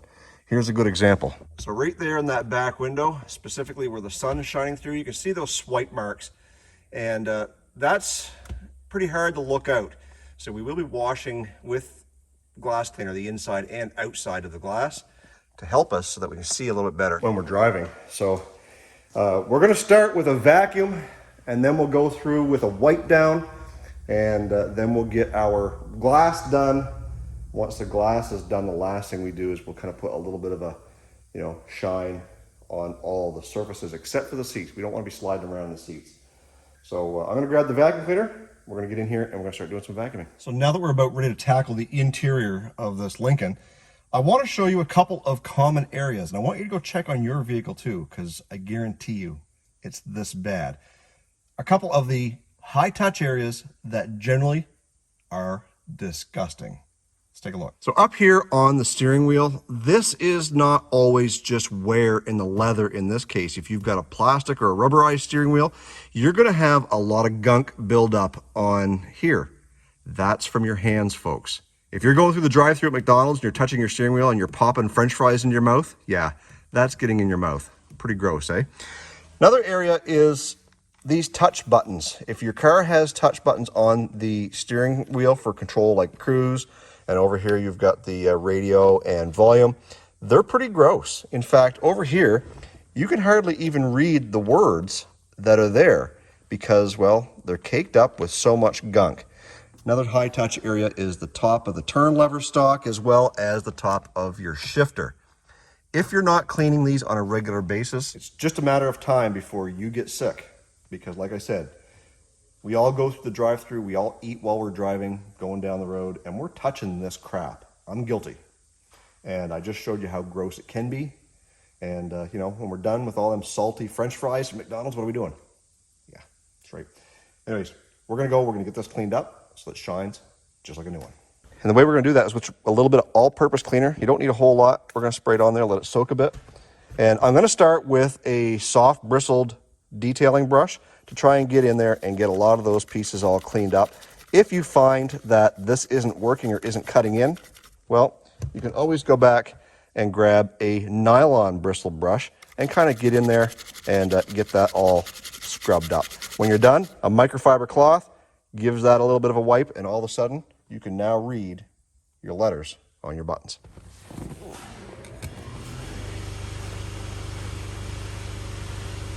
Freaking air compressor, man, every time. Now that we've got the interior all wiped down, the door panels, the dash, everything, the steering wheel's all cleaned up, it's now time to tackle the windshield. And the reason why we're doing the windshield before we put the shine on is because if I get shine on the dash and accidentally onto the window, it's harder to keep it clean, and I don't want all of this stuff here dripping down onto the dash and leaving spots. So if you're using an ammonia-based or an aerosol-based window cleaner, make sure you do that, and then the very last thing you do is shine your dash. Now, I'm not going to be using anything too shiny because I don't like it slippery and slick and wet. We're going to be using something that's basically going to give it like a kind of a matte finish, but you're going to know it's clean. Probably the worst thing I hate about detailing a car is the windows. I absolutely hate it. I'm going to leave a link in the description for this little squeegee because I came across this by watching some of these detailing shows like Armor and Mad and the Detail Geek, and they use a similar product. It's just a silicone squeegee that you go and you spray your window and you get it all cleaned up with your microfiber. And when you're done, spray it one more time, use the squeegee, and that'll get rid of any haze marks that may be left over. So let's try it out, see how it works.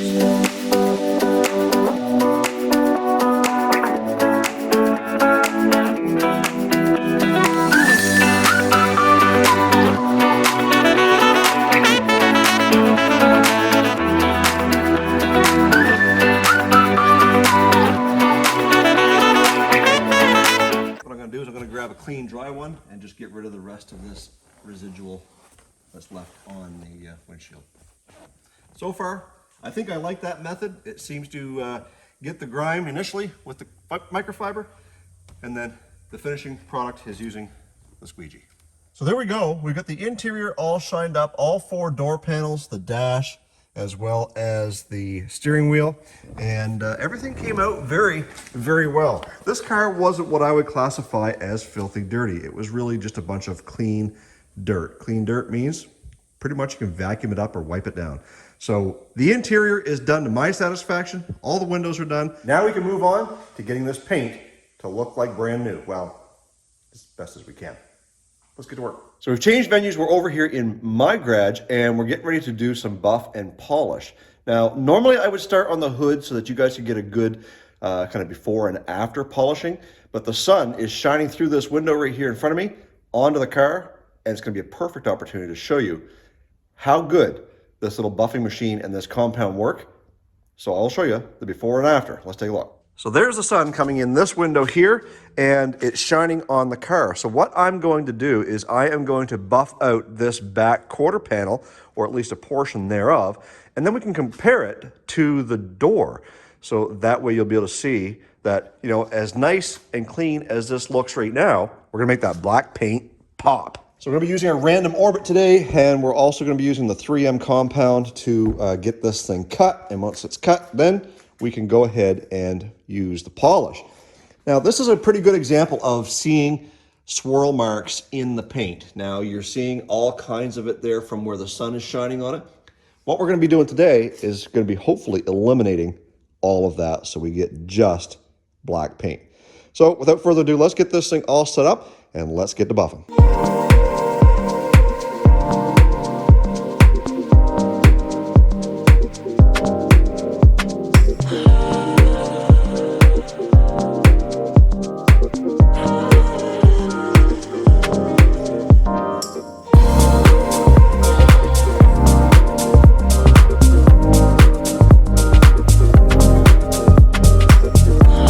Now that we've got that all buffed and polished, I can see depth in that. You can see the reflection of my phone very clearly. A little bit of dust there. But anyways, let's go ahead and close this door. And it's night and day, the difference. There's the door and there's the fender. So what a difference a little bit of TLC makes. We're gonna do this whole car. So we're gonna time lapse a little bit of this so you guys can see. I'm gonna do down the whole side of this car with the cut. I'll come back using the polish and we should have a glass-like finish the whole way down the car. I'm excited to get this thing done and get it outside in the sunlight so you guys can take a look at the whole car. So we've got this whole side done, not just with the cut, but also with the buff. Now, I did tell you earlier in the video that we were gonna do something special to look after this clear coat and how it's peeling. We've got spots here. We gotta go across the whole back side of the bumper, and the hood, or sorry, the roof is probably the worst spot on here. The trick is, there really isn't any trick. We're just gonna continue on the path that we're on with the cutting and buffing. We're gonna be a little more aggressive on those spots to help blend that in. And I've already done one spot and I wanna show you what it looks like. So I've used the 3M cutting compound and I really just kind of held on to that. Walked it back and forth several times, got it good and hot. And once the compound kind of hazed over, wiped it down, went over with the polish, looks pretty good. At least it will from maybe 30 feet. So anyways, let me show you what that looks like. So basically this is what we started with here. And over on this side, it had the exact same thing. In fact, it came all the way down there and you can see where that haze line is, kind of walks right up there. And then it goes all the way back up into here. So that has been cut, that has been buffed, and it kind of has blended in that black. So it looks really, really good. I'm hoping we get the exact same result over here as well as on the roof. So I'm gonna finish this entire car and then I'll come back for the final reveal. Hopefully we get this done before the sun goes down. We've probably got another hour and a half, 2 hours here to finish this. And it gets dark real early now. We're getting on to the shortest days of the year. Right now we're getting on about 2:45, so we're really only about an hour and a half of daylight left. I got some work to do. I'm gonna get to it. Hopefully we can get this thing revealed while the sun's still out. Well, there it is, guys. There is my 97 Lincoln Town Car, all polished up and ready to go. And we still got a little bit of touch-ups to do, little spots there. The clear coat kind of blended away pretty good in most spots. You see a little bit there, a little bit there, and of course the worst of the whole thing was up here on the roof. You can still see it, but it did make a huge difference in the way this thing looks. And my goodness, even though that trunk is dull as all get out, the paint, it cleaned up really well. The rest of the car, I mean, boys, oh boys, we just doubled the value on this car by buffing and polishing this thing out. I am stoked. So it's kind of a crappy day today. So we're gonna work on the Lincoln, get this thing ready to get it sold or traded. So there's only a couple of small things that we've got to do to this 97 Lincoln Town Car before we can get it ready for sale or trade. And that is, we've got to get the parking brakes working because that is a inspection item. They've got to be working. So we've got the parts here. We're going to get those done. We're going to check all the brakes. We're going to go around. We're going to service them all, meaning take apart the calipers, the slides, clean everything up, make sure it's where it needs to be. Also, we got to do an oil change on this thing. I haven't changed the oil since we did the engine work. So we're going to get that done. So let's get this thing up in the air and we'll inspect all the brakes, see if we need any additional parts. And as always, don't forget to turn your air suspension off on these cars before you lift them up. So we've got the 4 tires off the car and checking the brakes real quickly. We look like we got brand new brake pads and rotors up front. Even though these are brown with rust on the outside, the surface is very smooth on both sides. This car has done a lot of sitting over the last year or so because the motor issue that we had that we've now fixed. And looks like there's been some service work done on these. The grease is still there on the brake pads and they feel good. Everything feels good. There's no shaking or vibration when we're applying the brake. Back here, same thing. You know, clean flash rust from sitting around. Other than that, the pads look all like they're brand new. And we've really got nothing to worry about here. We still got to get these ones off though to access the parking brakes on the inside because we're missing parts. we've got to get those done. So let's get the brakes apart and tackle those parking brakes. So now that we've got the brake rotors off, you can see that there's absolutely zero pad on this passenger side. The driver's side is the same way. And the self-adjuster looks like it's seized up. So I'm thinking we're going to be able to kill two birds with one stone here. These axles are 100% in the way of doing any work on this car. So I'm thinking what I might do is I might pull the diff cover, drain the fluid, pull those clips out to get the axles out of the way, so it makes these parking brakes a little more easy to work on. That's going to allow us to change the fluid in that differential as well. So it looks like it's got some fresh silicone, probably been done before. We'll know when we start draining things out what it's going to look like. But in the meantime, I think that's going to be the easiest way to get this all put back together, because some of those clips are a little bit of a pain in the rear to work on behind that hub. So let's get that diff cover off and check that fluid, get these axles out of the way. So another thing we're going to try and tackle today, I guess, is I want to get rid of these godforsaken cherry bombs. They just don't belong on this car. We've got to do something. It's embarrassing to drive the way this thing sounds. But as I'm looking over here, I'm also realizing we're missing something. Yep. No emergency brake cables going to the rear cables. So that means we've got to do some searching to see if we can find some cables. So we got to be able to connect from there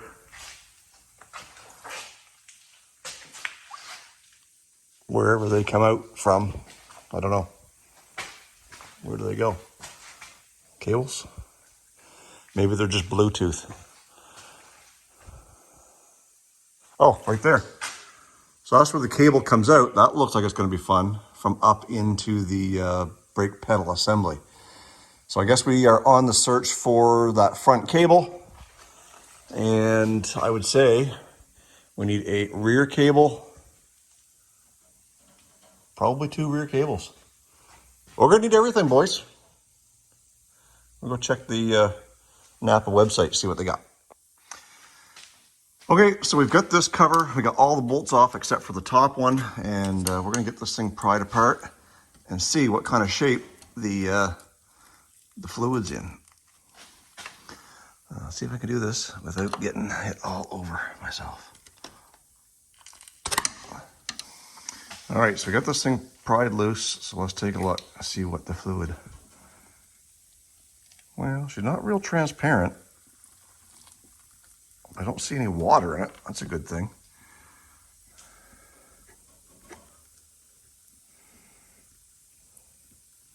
It feels fine. It doesn't smell bad or burnt or anything like that. So let's get the cover off. We'll get that last bolt out of there. I should be able to do that with my fingers and see what everything looks like on the inside.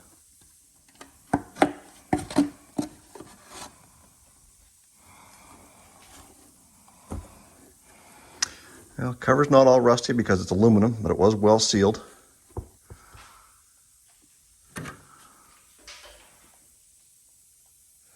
Everything looks good. There's, like I said, no water, no rust. Yeah. Just a one tire fire though. Anyways, we're gonna get those clips out right there in the center, get the axles pulled so we can access the parking brakes. So as we're rolling the pinion around to access the pin here, or the bolt that holds the pin in, I can see on the inside that this thing is stamped 327. So we've got 327 gears in this thing. And actually, if you look way in there on the actual pinion itself, it says the same thing, 327.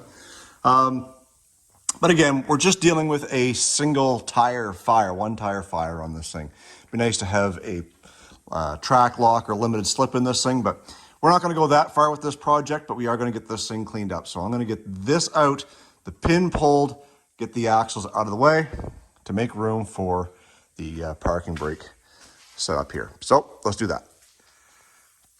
All right, so we got the axles out. This side here has got lots of grease around it from when they installed it, which is great. It just means that that seal is not going to make a noise when it's dry. And when we come over to this side over here, it's got some, it's damp. So this has been leaking for a little bit. We're going to end up putting a seal in on both sides So I'm gonna go grab those, grab a couple more parts at Napa, and see if we can get this thing put back together. All right, we got the old seal out, new seal in, and surprisingly, this little pivot down here for the parking brakes is actually moving free. We're gonna spray that up and lube it, make sure that it stays free. And I'm sure a lot of you guys already know this. When you're doing parking brakes or drum brakes and you're not familiar with how the setup and the springs and everything is, do one side at a time. That way you can have one side over on the driver's side kind of already put together the way it came, and then you can come over here and, you know, start working away. You've got a reference on the other side. This one here, I was able to take the whole brake shoe and everything apart with the adjuster and the springs in it. So all I did was I went to my spring kit and I put my shoes together, and there is an upside and a left side right to the shoes. And again, that's what helps you. You know, you've got this big curve down here and a big gap opening. Well, it's the same thing here. And up here, it's just a little C notch. So that helps you determine where your parts go. So now that I've got this all put together, I'm essentially ready to just set it up in there, put the brakes around this adjuster block, which is down here, and then put my clips to retain them. And then I'm good. I can go back and put the axles back in. I'll repeat the same thing on the other side, and we'll be done, well, mostly done, with the back brakes at least in here. Then once we get our parts for the parking brake cables, we'll have to come back when those come in, because I did have to order them. Napa did not list them. CarQuest listed them, but no stock anywhere. And bumper to bumper, same thing. They listed them, but no stock. So Rock Auto it is. 2 or 3 days I'll have those, and then we'll be able to get this thing kind of buttoned up and finally get this inspection sticker on it, because it's due on the last day of this month, December. So we'll have to get it before we can drive it anymore in January. And then we'll do a video of getting this thing advertised 100%, ready to roll for sale. We'll have a price. We'll tell you what we're looking for a trade, and we'll go from there. So if you guys are interested in this car, you already have been following and know what it's all about, it'll be for sale. The price will be reflected upon the work and the money that I've got to put into this thing. You've already seen most of those videos. So stay tuned, but my email address is in the About section on my YouTube channel. Feel free to reach out if you're interested in this. We'll do everything we can to make it happen. Let's get back to work. Okay, the axle's in, and we've got the C-clip back into the spider gear assembly back in here. So that one is all ready to go. I'm not going to do any adjustments on it just yet until we actually get the cables on, because once we get the cables on, then we can see where we need to go. I'm going to move over to the other side, get the other side done. Man, I'll tell you, what a son of a gun to get these little clips back in place one-handed, or you need like 4 hands or 2 guys sometimes to get those in. They're just a little bit tricky. That's why we take the axles out, to make it as easy as possible. It just gets things out of the way. Can you imagine having to frig around with that stuff, having that great big hub to deal with? Anyways, I'm gonna move to the other side, get that done, and we'll put all the brakes back together. We can get the fluid filled up. We can get the cover back on, the fluid filled up, and move on to the next project. So the brakes on this side are a little worse for wear. The adjuster is seized solid. It is still there though, which is a good thing, because I can't find them online for this car. We're gonna get this all cleaned up. ABS sensor still in decent shape. It's got some stuff sticking to it. We'll clean that up. We'll get the axle seal replaced, but we're gonna have to get this thing soaked and cleaned up to get it so it's moving again. Otherwise, we are dead in the water. So I'm gonna see if I can get this cleaned up, and then we can kind of start replacing parts back here. Again, making some headway. We've got the brakes back together on this side. Again, not connected to any cables, but rotor is on, and we've got this all back together in here. The pin's in place. The bolt that holds the pin is in place. Surface is all cleaned up, and we've got the differential cover all ready for some RTV. We'll get that put back together, and we can get it filled up. Once that's done, brakes go back together, tires go back on. We can call this done for today, until the cables come in. Then we're going to attack the fuel filter, and I'll tell you why. All right, so the diff cover is back on. It's all tightened up, and it's full of fluid. So now I decided it was time to tackle the oil change, because, well, I had the catch can here, and so I got the oil drained out, and then I went to go take the oil filter off, And of course, we've got oil filter wrenches. It was on a little snug, so I used the oil filter wrench. Well, it busted the weld on the piece that holds it on there. So I said, no big deal. I'll just get the big, clamping jaw here, and I will use that. That didn't work. So I had to take and hammer a screwdriver up through it, try to twist it off. Well, that didn't work either. And as you can see, she's in pretty rough shape. And again, the car's been sitting a while. That's why it's rusty.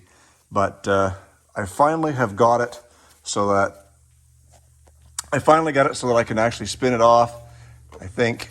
Yeah, so she's a little bit oblong, to say the least. Nevertheless, we've got this loosened up. We can get a new filter put on it, fresh oil, then we can tackle that pesky old fuel filter.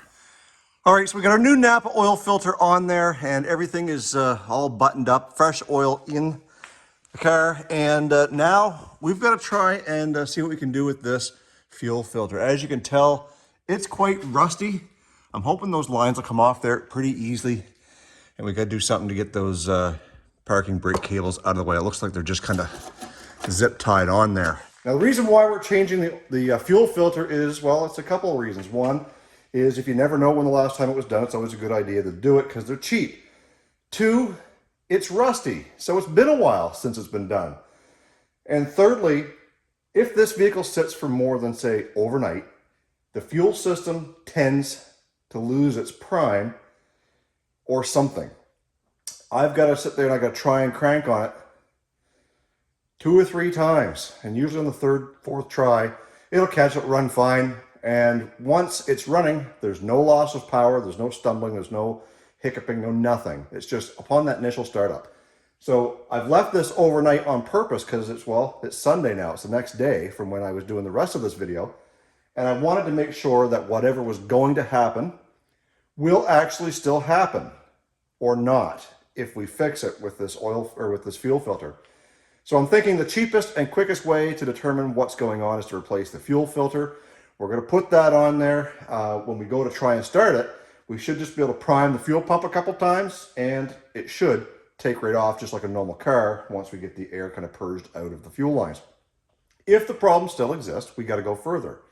I do have a fuel pressure gauge, which we can check to see if we've got fuel pressure upon startup. If we don't, well, that leads me to a couple of things. Fuel pressure regulator could be going bad, or simply the whole fuel pump itself could be going bad. But I doubt that simply because when it does finally run, it runs perfect.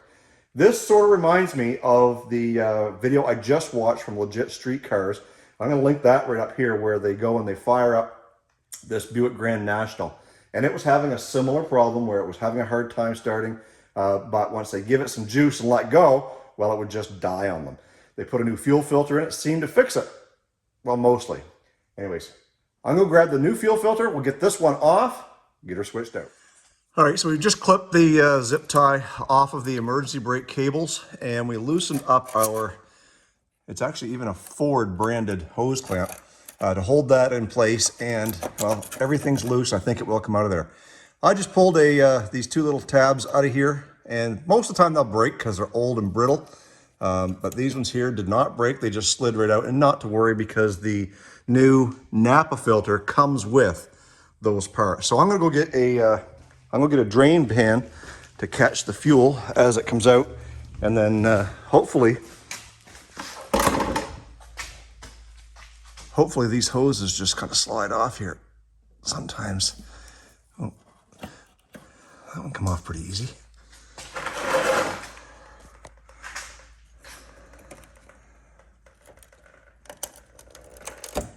So did that one, actually. So now this, with any luck, should just slide out. So I need 2 hands to do this, and I need 2 hands to do this. I can't hold the camera at the same time. All right, so we got the fuel filter out, and when I pour it out this way, the fuel looks kind of cloudy, and that's coming out of the clean side. And out of this side here, it's actually quite, the fuel's actually quite clean, and that's pre-filtered. So it looks dirtier coming out than it does going in. So anyways, we're gonna try and blow through this once we get it emptied out and make sure that it actually still has some flow. So now that we've got this thing out, I'm gonna try blowing through it, and the flow is in this direction according to the arrow that's on the new one. So let's see if much comes out of it.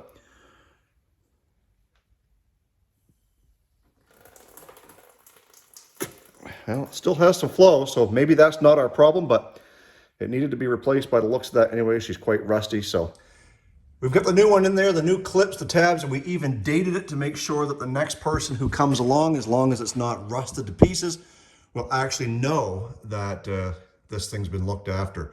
So I'm just gonna put another zip tie up here on these emergency brakes temporarily till the new ones come in and gets it out of the way. So what we've got to do now is we've got to prime the fuel pump just by turning the key a couple times, listen to that pump come through, and that'll help get any air that may be in that air fuel filter purged out, and it should start on the first try, second at the most. Whereas before, like I said, I would have to try it, 3, 4, 5 times sometimes to get it to start. So we're going to prime it up and make sure that this thing starts. If it does, great, we fix that problem. If not, well, we've got to diagnose a little bit further. Here goes. You can hear the fuel pump. And the third time.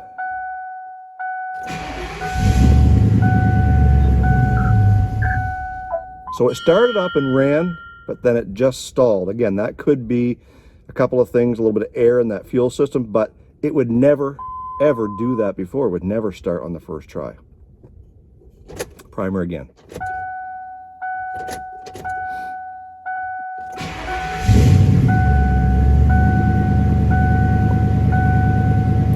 Well, it started on the first try, stalled, started on the second one, and stayed running.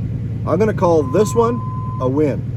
So in this video, this is going to be the for sale video, meaning this car is officially for sale. Now, I have had so many people reach out to me and offer to purchase this car long before I even had the cost tallied up and figured out basically what it was I was gonna sell it for. So I had to do some thinking. Who messaged me first? Who's going to offer me more money? Am I leaving money on the table? Now, I'm not trying to be greedy in this, but I do just simply want to be fair. So in the event that there were so many different people who are interested in this car, I want to be fair. And the way that I'm going to do that is it's going to be a cash only sale, a cash in-person sale. And the first person to bring me the cash is going to get the car. There'll be no money transfers, there'll be no PayPals, there'll be none of that. Simply because it is so easily to be scammed. I have to take for granted that I'm dealing with somebody who's a complete stranger, who I have no idea who it is, and I'm risking taking money from them. They're risking sending money to me and it possibly being lost in there somewhere. So the idea is that we're going to be doing an in-person cash sale. This vehicle is going to be listed at the link down in the description box below. So if you guys want to take a look at all the pictures, that maybe there's something I didn't cover in this video, then, well, that's where you're going to go to find that listing. My contact information will be there as well as in the About section on my YouTube channel right here. So I'll be plastering this thing all over the place. First person with the cash is going to come get it. What's the price? Well, like I said before, I did not have the costs all tallied up, and I did a little bit of market research, and we are going to ask $4,500 Canadian for this car, and the first person to come in and lay that cash on my hands is going to drive away with it. So I appreciate everyone who has been watching the videos. It's been a real success on the YouTube channel. Got lots of great views, and I hope that this video and this project will be a determining factor of me moving forward and doing more of these. As you guys know, we're trying to trade up. I want to get this thing traded up to a 3/4 ton truck that can haul a big trailer. So this is just a start. With the initial investment of $500 is what I bought the car for. I had to put money into it to fix it up, a lot of my own time and labor. So moving forward, $4,500, I can put that towards another vehicle. If you've got something to trade, I am 100% open to trade for something of equal value. So reach out to me. Hopefully we can put this deal together. Hopefully this thing is sold long before this video even comes out. And if it is, I'm going to make sure that I have video of the transaction going down and introduce you to the new buyer. My job here today with this video is to go over the car, tell you everything that I know and everything that a buyer would want to know when looking at a 25-year-old car. So, without further ado, let's get into it. Now, folks, at any point during this video, I encourage you to pause the video if you have any questions and write them down below. But you can also go back to the playlist, which I'm going to leave down in the description box, because there's several videos on this car right from the time I bought it right up till now, when we got it all cleaned up. We got it to pass inspection, and we're going to start this video off with where it started, and that's in the engine bay. As you guys recall from this video up here, it didn't run, and we couldn't figure out why. As it turns out, the timing chain tensioner on the driver's side bank of cylinders had cracked and was leaking pressure. Therefore, there was no tension on the chain. The chain fell off. Long story short, we took the head off, we replaced a few valves, and we got everything back together. And we've put approximately 200 miles on this engine so far since that rebuild without any issues at all. As you can see, we got the engine bay all detailed up. The air conditioning on this car does not work. We'll go into that a little bit later. And the reason for that is this pipe right here has let go. This seam, it just kind of pulled apart. So you can replace that hose and try and get this thing charged up. I can't guarantee that it's going to work, but the previous owner did tell me that the AC compressor was only changed just a year or two ago. The battery here is pretty new. It's got an 04 of 21, so it was bought after April of 2021. It's a Motor Master battery from Canadian Tire here in Canada, but there will be no more warranty on that because it's changed hands. No problems getting this thing started, and at no point did I ever have to put this thing on boost to get it to start, even after the whole time I was working on it. Brake lines, all 4 brake lines are new on this car. When we first got the car, I did try to do a little bit of a burnout, and well, I failed because I lost brakes at the front, so I had to replace this brake. When I got in there, started looking at them, they were all bad. So it's got all new NICOP lines run all the way around, and because we had to put all new lines, that means the brake fluid is 100% fresh. It's all clean brake fluid. Because we had the head off and we had drained the radiator, had all that out of there, the antifreeze is all new antifreeze, and it tests to well below 40 below. So you're good if you're keeping this thing in a northern climate. Actually, right now, some of you guys down as far as Alabama are getting some pretty cold temperatures. So either way, this thing has antifreeze in it, brand new, well tested. So as a disclaimer, underneath the hood here, it does look like mice got into the underliner here a little bit. We were pulling some of that stuff out when we were cleaning out the engine bay, but have not seen any signs of mice since. If you buy the car and you get mice with it, there's no extra charge for that. A couple other things that we did while we were under the hood is we did put a new belt on it, as well as that idler is new because it was pretty noisy when we were working on this thing, so I did put a new idler on it as well. So the tires on this car are not brand new tires. They are Michelin. They are Michelin X Ice, which are one of the best winter tires here in Canada. But they are at about roughly 830 seconds worth of tread is about the average all the way around. So a little better than half.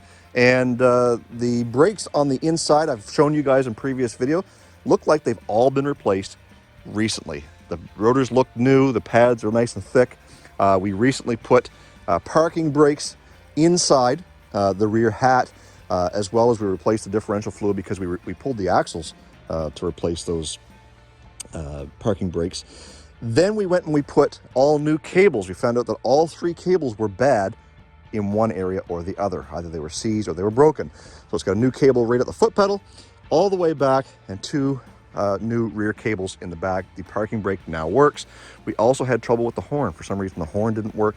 Sounded like a relay was corroded up or something. It was clicking, but it wasn't making contact. So it's got a new horn assembly donated from the O2 Lincoln that we've got sitting around the corner over here. Now, there's not too many options on this car that don't work. It's a 25-year-old car. It's a Lincoln. It's got a lot of electrical gadgets, a lot of weird things that other cars just simply don't have. The trunk mechanism. So when you close the trunk, it soft closes. You don't have to slam it. You just have to click it, and that mechanism will draw that thing closed. The air suspension still works. The previous owner said he replaced those bags several years ago, but nevertheless, they still work. the switch on the inside of the compartment that you're supposed to turn off when you lift this thing up on a hoist, that switch still works. And every once in a while, you can hear the compressor kick in to activate the air ride suspension. This car does come with a spare tire. It's a compact spare. That's what I got with it. So I will put that back in here as well. So no fear. It's got a couple of rubber floor mats that will go on the interior when I sell the car. So after I just detailed it, I want to make sure everything looked clean for you guys. So when we go into the inside, you'll get to see that. And I want to show you how this mechanism works on this trunk. This is the mechanism here that draws tight. So when we close it, all we're going to do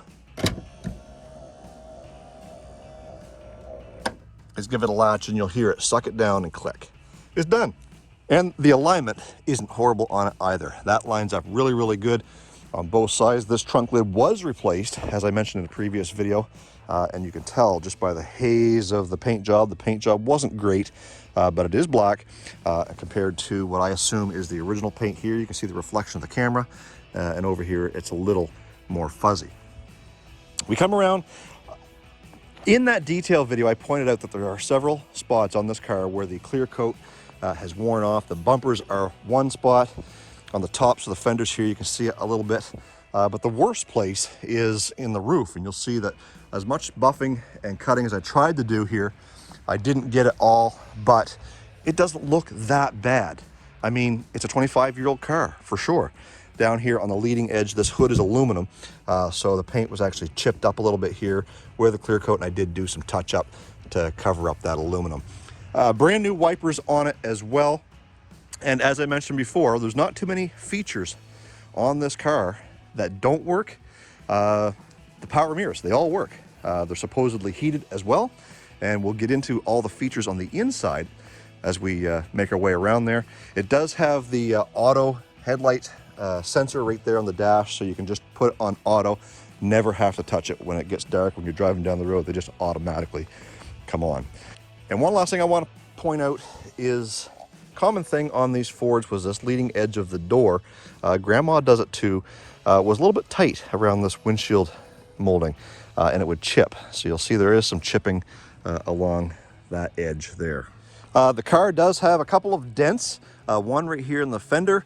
It's very subtle, hardly noticeable, but it is there. Another one down here. I don't know if you can see that on camera. As I move down, you might be able to see the reflection of the dent right there. And down at the bottom of the driver's side rear door, there's a little bit of a dent right there. A few parking lot dings you can see in the side here.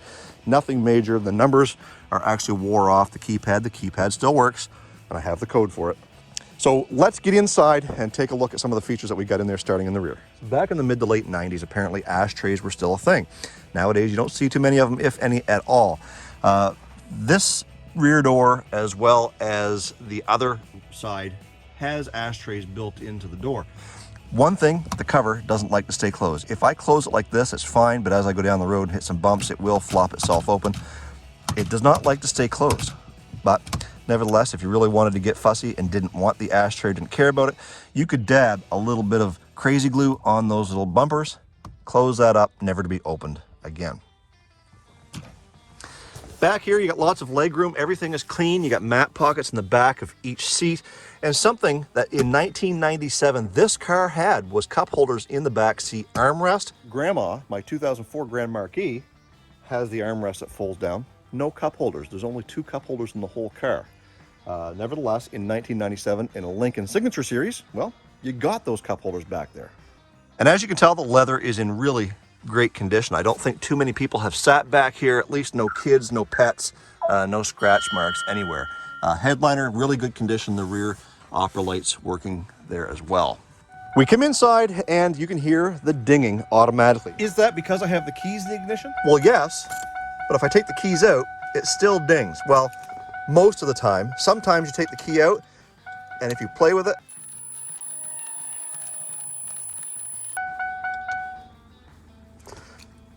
and just like that, if you wanted to frig around with it for a little while, you can get that to go out. But there is a mechanism in there that is gummed up. I've tried blowing some air, some silicone spray in there to clean things up, get it lubricated again. It doesn't seem to work all the time, but nevertheless, that binger will stay on sometimes. This car is really loaded up nicely. All your steering wheel controls are here for your cruise. Over here, you've got radio and fan control. A lot of vehicles don't have fan controls on them. See, I just tapped the steering wheel and it came back on again. So I'll just get in and close the door. As I was saying, a lot of vehicles don't have the fan controls on the steering wheel. They just have radio and cruise control and your Bluetooth if you've got it. As I mentioned, I fixed the horn. The horn's working now. It also has automatic headlights, like I mentioned before, as well as what they call Twilight Sentinel. So you can set the delay on how long the headlights stay on after you turn the car off. That will aid you in getting into your home or your garage or whatever without having to turn any lights on. As you walk away, that will shut off on a predetermined set of time. Over here, everything works. Door locks, power mirrors, your seat has about 20 different functions on it. You've got memory seat, you've got heated seats for just the back or the bottom and the back. They do work on both sides of the vehicle. And there are a couple of more features here for lumbar as well as tilting the seat up and down. Down here on the door, you've got your fuel release as well as your trunk release, which is locking. It does have tilt steering, climate control, everything works there. AM, FM radio, the cassette does work. I did have the Beatles, which will come with the car. This is the Beatles Rock and Roll Music Volume 1. That will come with the car. This is a JBL sound system. Not great, but you know, for 1997, it wasn't horrible. Over here, you've also got your glove box, which will have all your storage in there. You've also got a separate 12-volt outlet down underneath the dash. You've also got one in here. You've also got one here with your cup holders and your working cigarette lighter, which this one here doesn't look like it's ever been used. And down here is an ashtray or a change holder or whatever you want to use it for. Ford was really thinking with these dual visors on the Panther platforms. I think you get this in all of them. You can kind of keep this one over on the side as well as dip this one down to help block that sun while you're driving. It does have a little bit of sliding to it if you wanted to. I think that's a great feature. I use the back visor quite often because as a tall guy, if you're driving and you've got this down, well, you can't see the road. Guys, it's just, you can't see it. Even at its lowest position, it still blocks out a fair amount here. So what I'll do is I'll swing this one away, I'll drop down this, and then I'll put this right back up here. This one doesn't dip down so far. These cars are catered to the elderly who may be sitting lower in the seat, and maybe they're looking, you know, right between the steering wheel and the dash or just above the steering wheel, and this just doesn't become a problem for them. The rear view mirror is auto dimming for rear traffic coming up upon you. There is a little crack, not in the mirror itself, but in the plastic right there, and there's actually a little piece missing on the edge right there. Other than that, you got a little bit of wear and tear. The knob is missing the chrome over here, and then over here you've got a few marks on the piece of trim here where the wood grain print is actually coming off of the piece of aluminum that's there. And the top of the steering wheel actually has some wear on that leather as well. Go ahead and we'll start this thing up. And as you can tell, there are no lights on the dash that are of any concern. It's just telling me to fasten my seatbelt here. Every once in a while, the check engine light will come on for a heated O2 sensor. It's on maybe 50% of the time that I drive it because it does take itself out and pop back on once in a while. The low washer fluid light would keep coming on. I did investigate that, and that was the little float inside the washer reservoir was not floating anymore, so I took it out. You won't have that indicator anymore, nor will you have the annoying light binging on the dash for you. It's got a built-in compass, temperature gauge, fuel gauge. There's the 187 miles that I've put on this thing since I've owned it and since I've get that engine fixed up. And the actual trip computer does quite a few different things. So I'll go through the steps. So there's trip A, trip B, trip remaining. I don't know what that does. Fuel remaining is about 4 gallons. Distance to empty is 92 miles. Fuel economy is about 12.1 miles per gallon. I do mostly town driving with this thing, so it's not great. And as you can tell by the average speed, 18 miles an hour. It does a lot of town driving. And then back to trip A. This dash does switch from metric to standard. Right now it's showing 269,000 miles. If I hit the conversion button, it does it automatically. It shows that it's got 434,000 kilometers. And then when you go over here to your trip computer, all that automatically calculates as well. We're going to talk a little bit about the underneath of the car, and I'm going to try to go from memory so I can flash up some other videos, some previous videos where we took a look underneath the car. When we first started, we went underneath the car, starting from the front and going all the way to the back.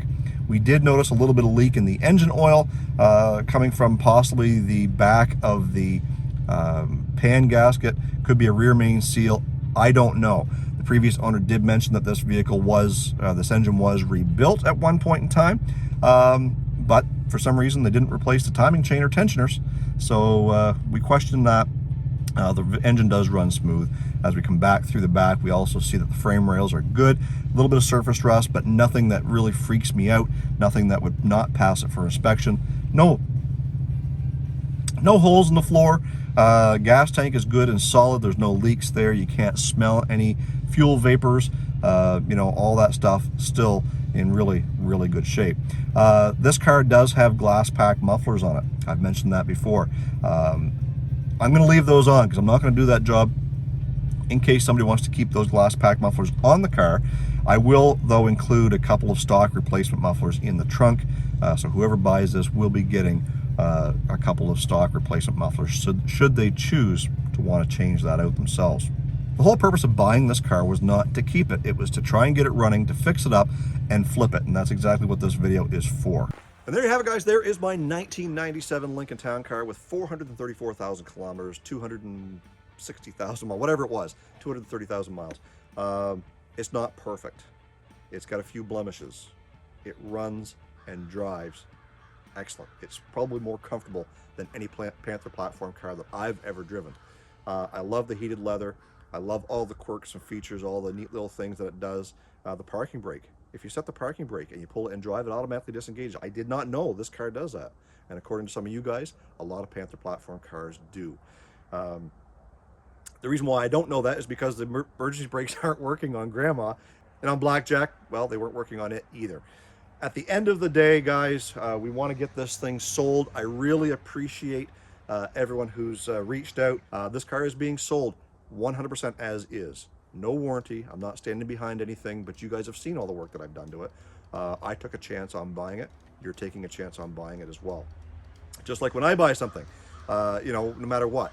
This car and this purchase, this sale, this transaction is 100% not associated with my used car business. This is me personally selling this car, so there's no association with my business there at all. This is just 100% my vehicle selling or trading to you. So guys, I appreciate all the views. This was a really great eye-opener. All these videos did very well for me, and I plan on doing more of it. We're going to be trading this car up, whether it be with a cash sale or a trade, and moving up to that big 3/4 ton heavy-duty truck that I can use for towing vehicles with. So I appreciate those views, appreciate the comments. If you're not already, subscribe to this channel because we got lots more of this coming. And please give this video a thumbs up. That way YouTube knows that we're doing a good job, and hopefully they'll push this out to some other guys as well. Guys, stay focused on the windshield, not the rearview mirror. I love you. God bless. Let's do it again in the next trade.